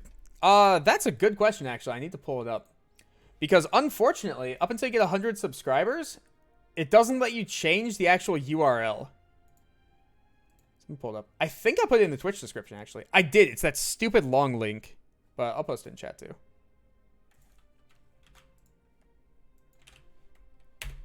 That one. It's stupid. I wish you could change it earlier than that, but I understand why YouTube has their reasons for not doing that. Because then all of a sudden everybody would start changing their URLs, and then what happens if two people have the same one or want the same one? It's easier to just say, all right, you were here first, you get it. And then you're just set. And it gives a minimum requirement, so it's not like some one viewer channel kind of thing just takes away. Luckily, though, I have the advantage of no one has spelled Ralpham this way ever, which is quite convenient. Any other questions you guys got for me? Also, I just realized I can pull this here.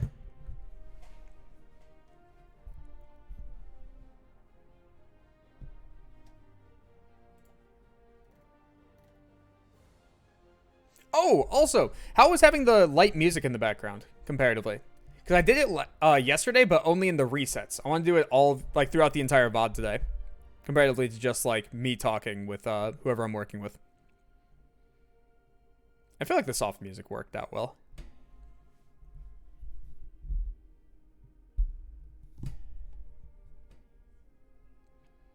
Also, I keep waiting for a response, completely forgetting that there's stream delay. I still think mine's, like, 6 seconds, something like that.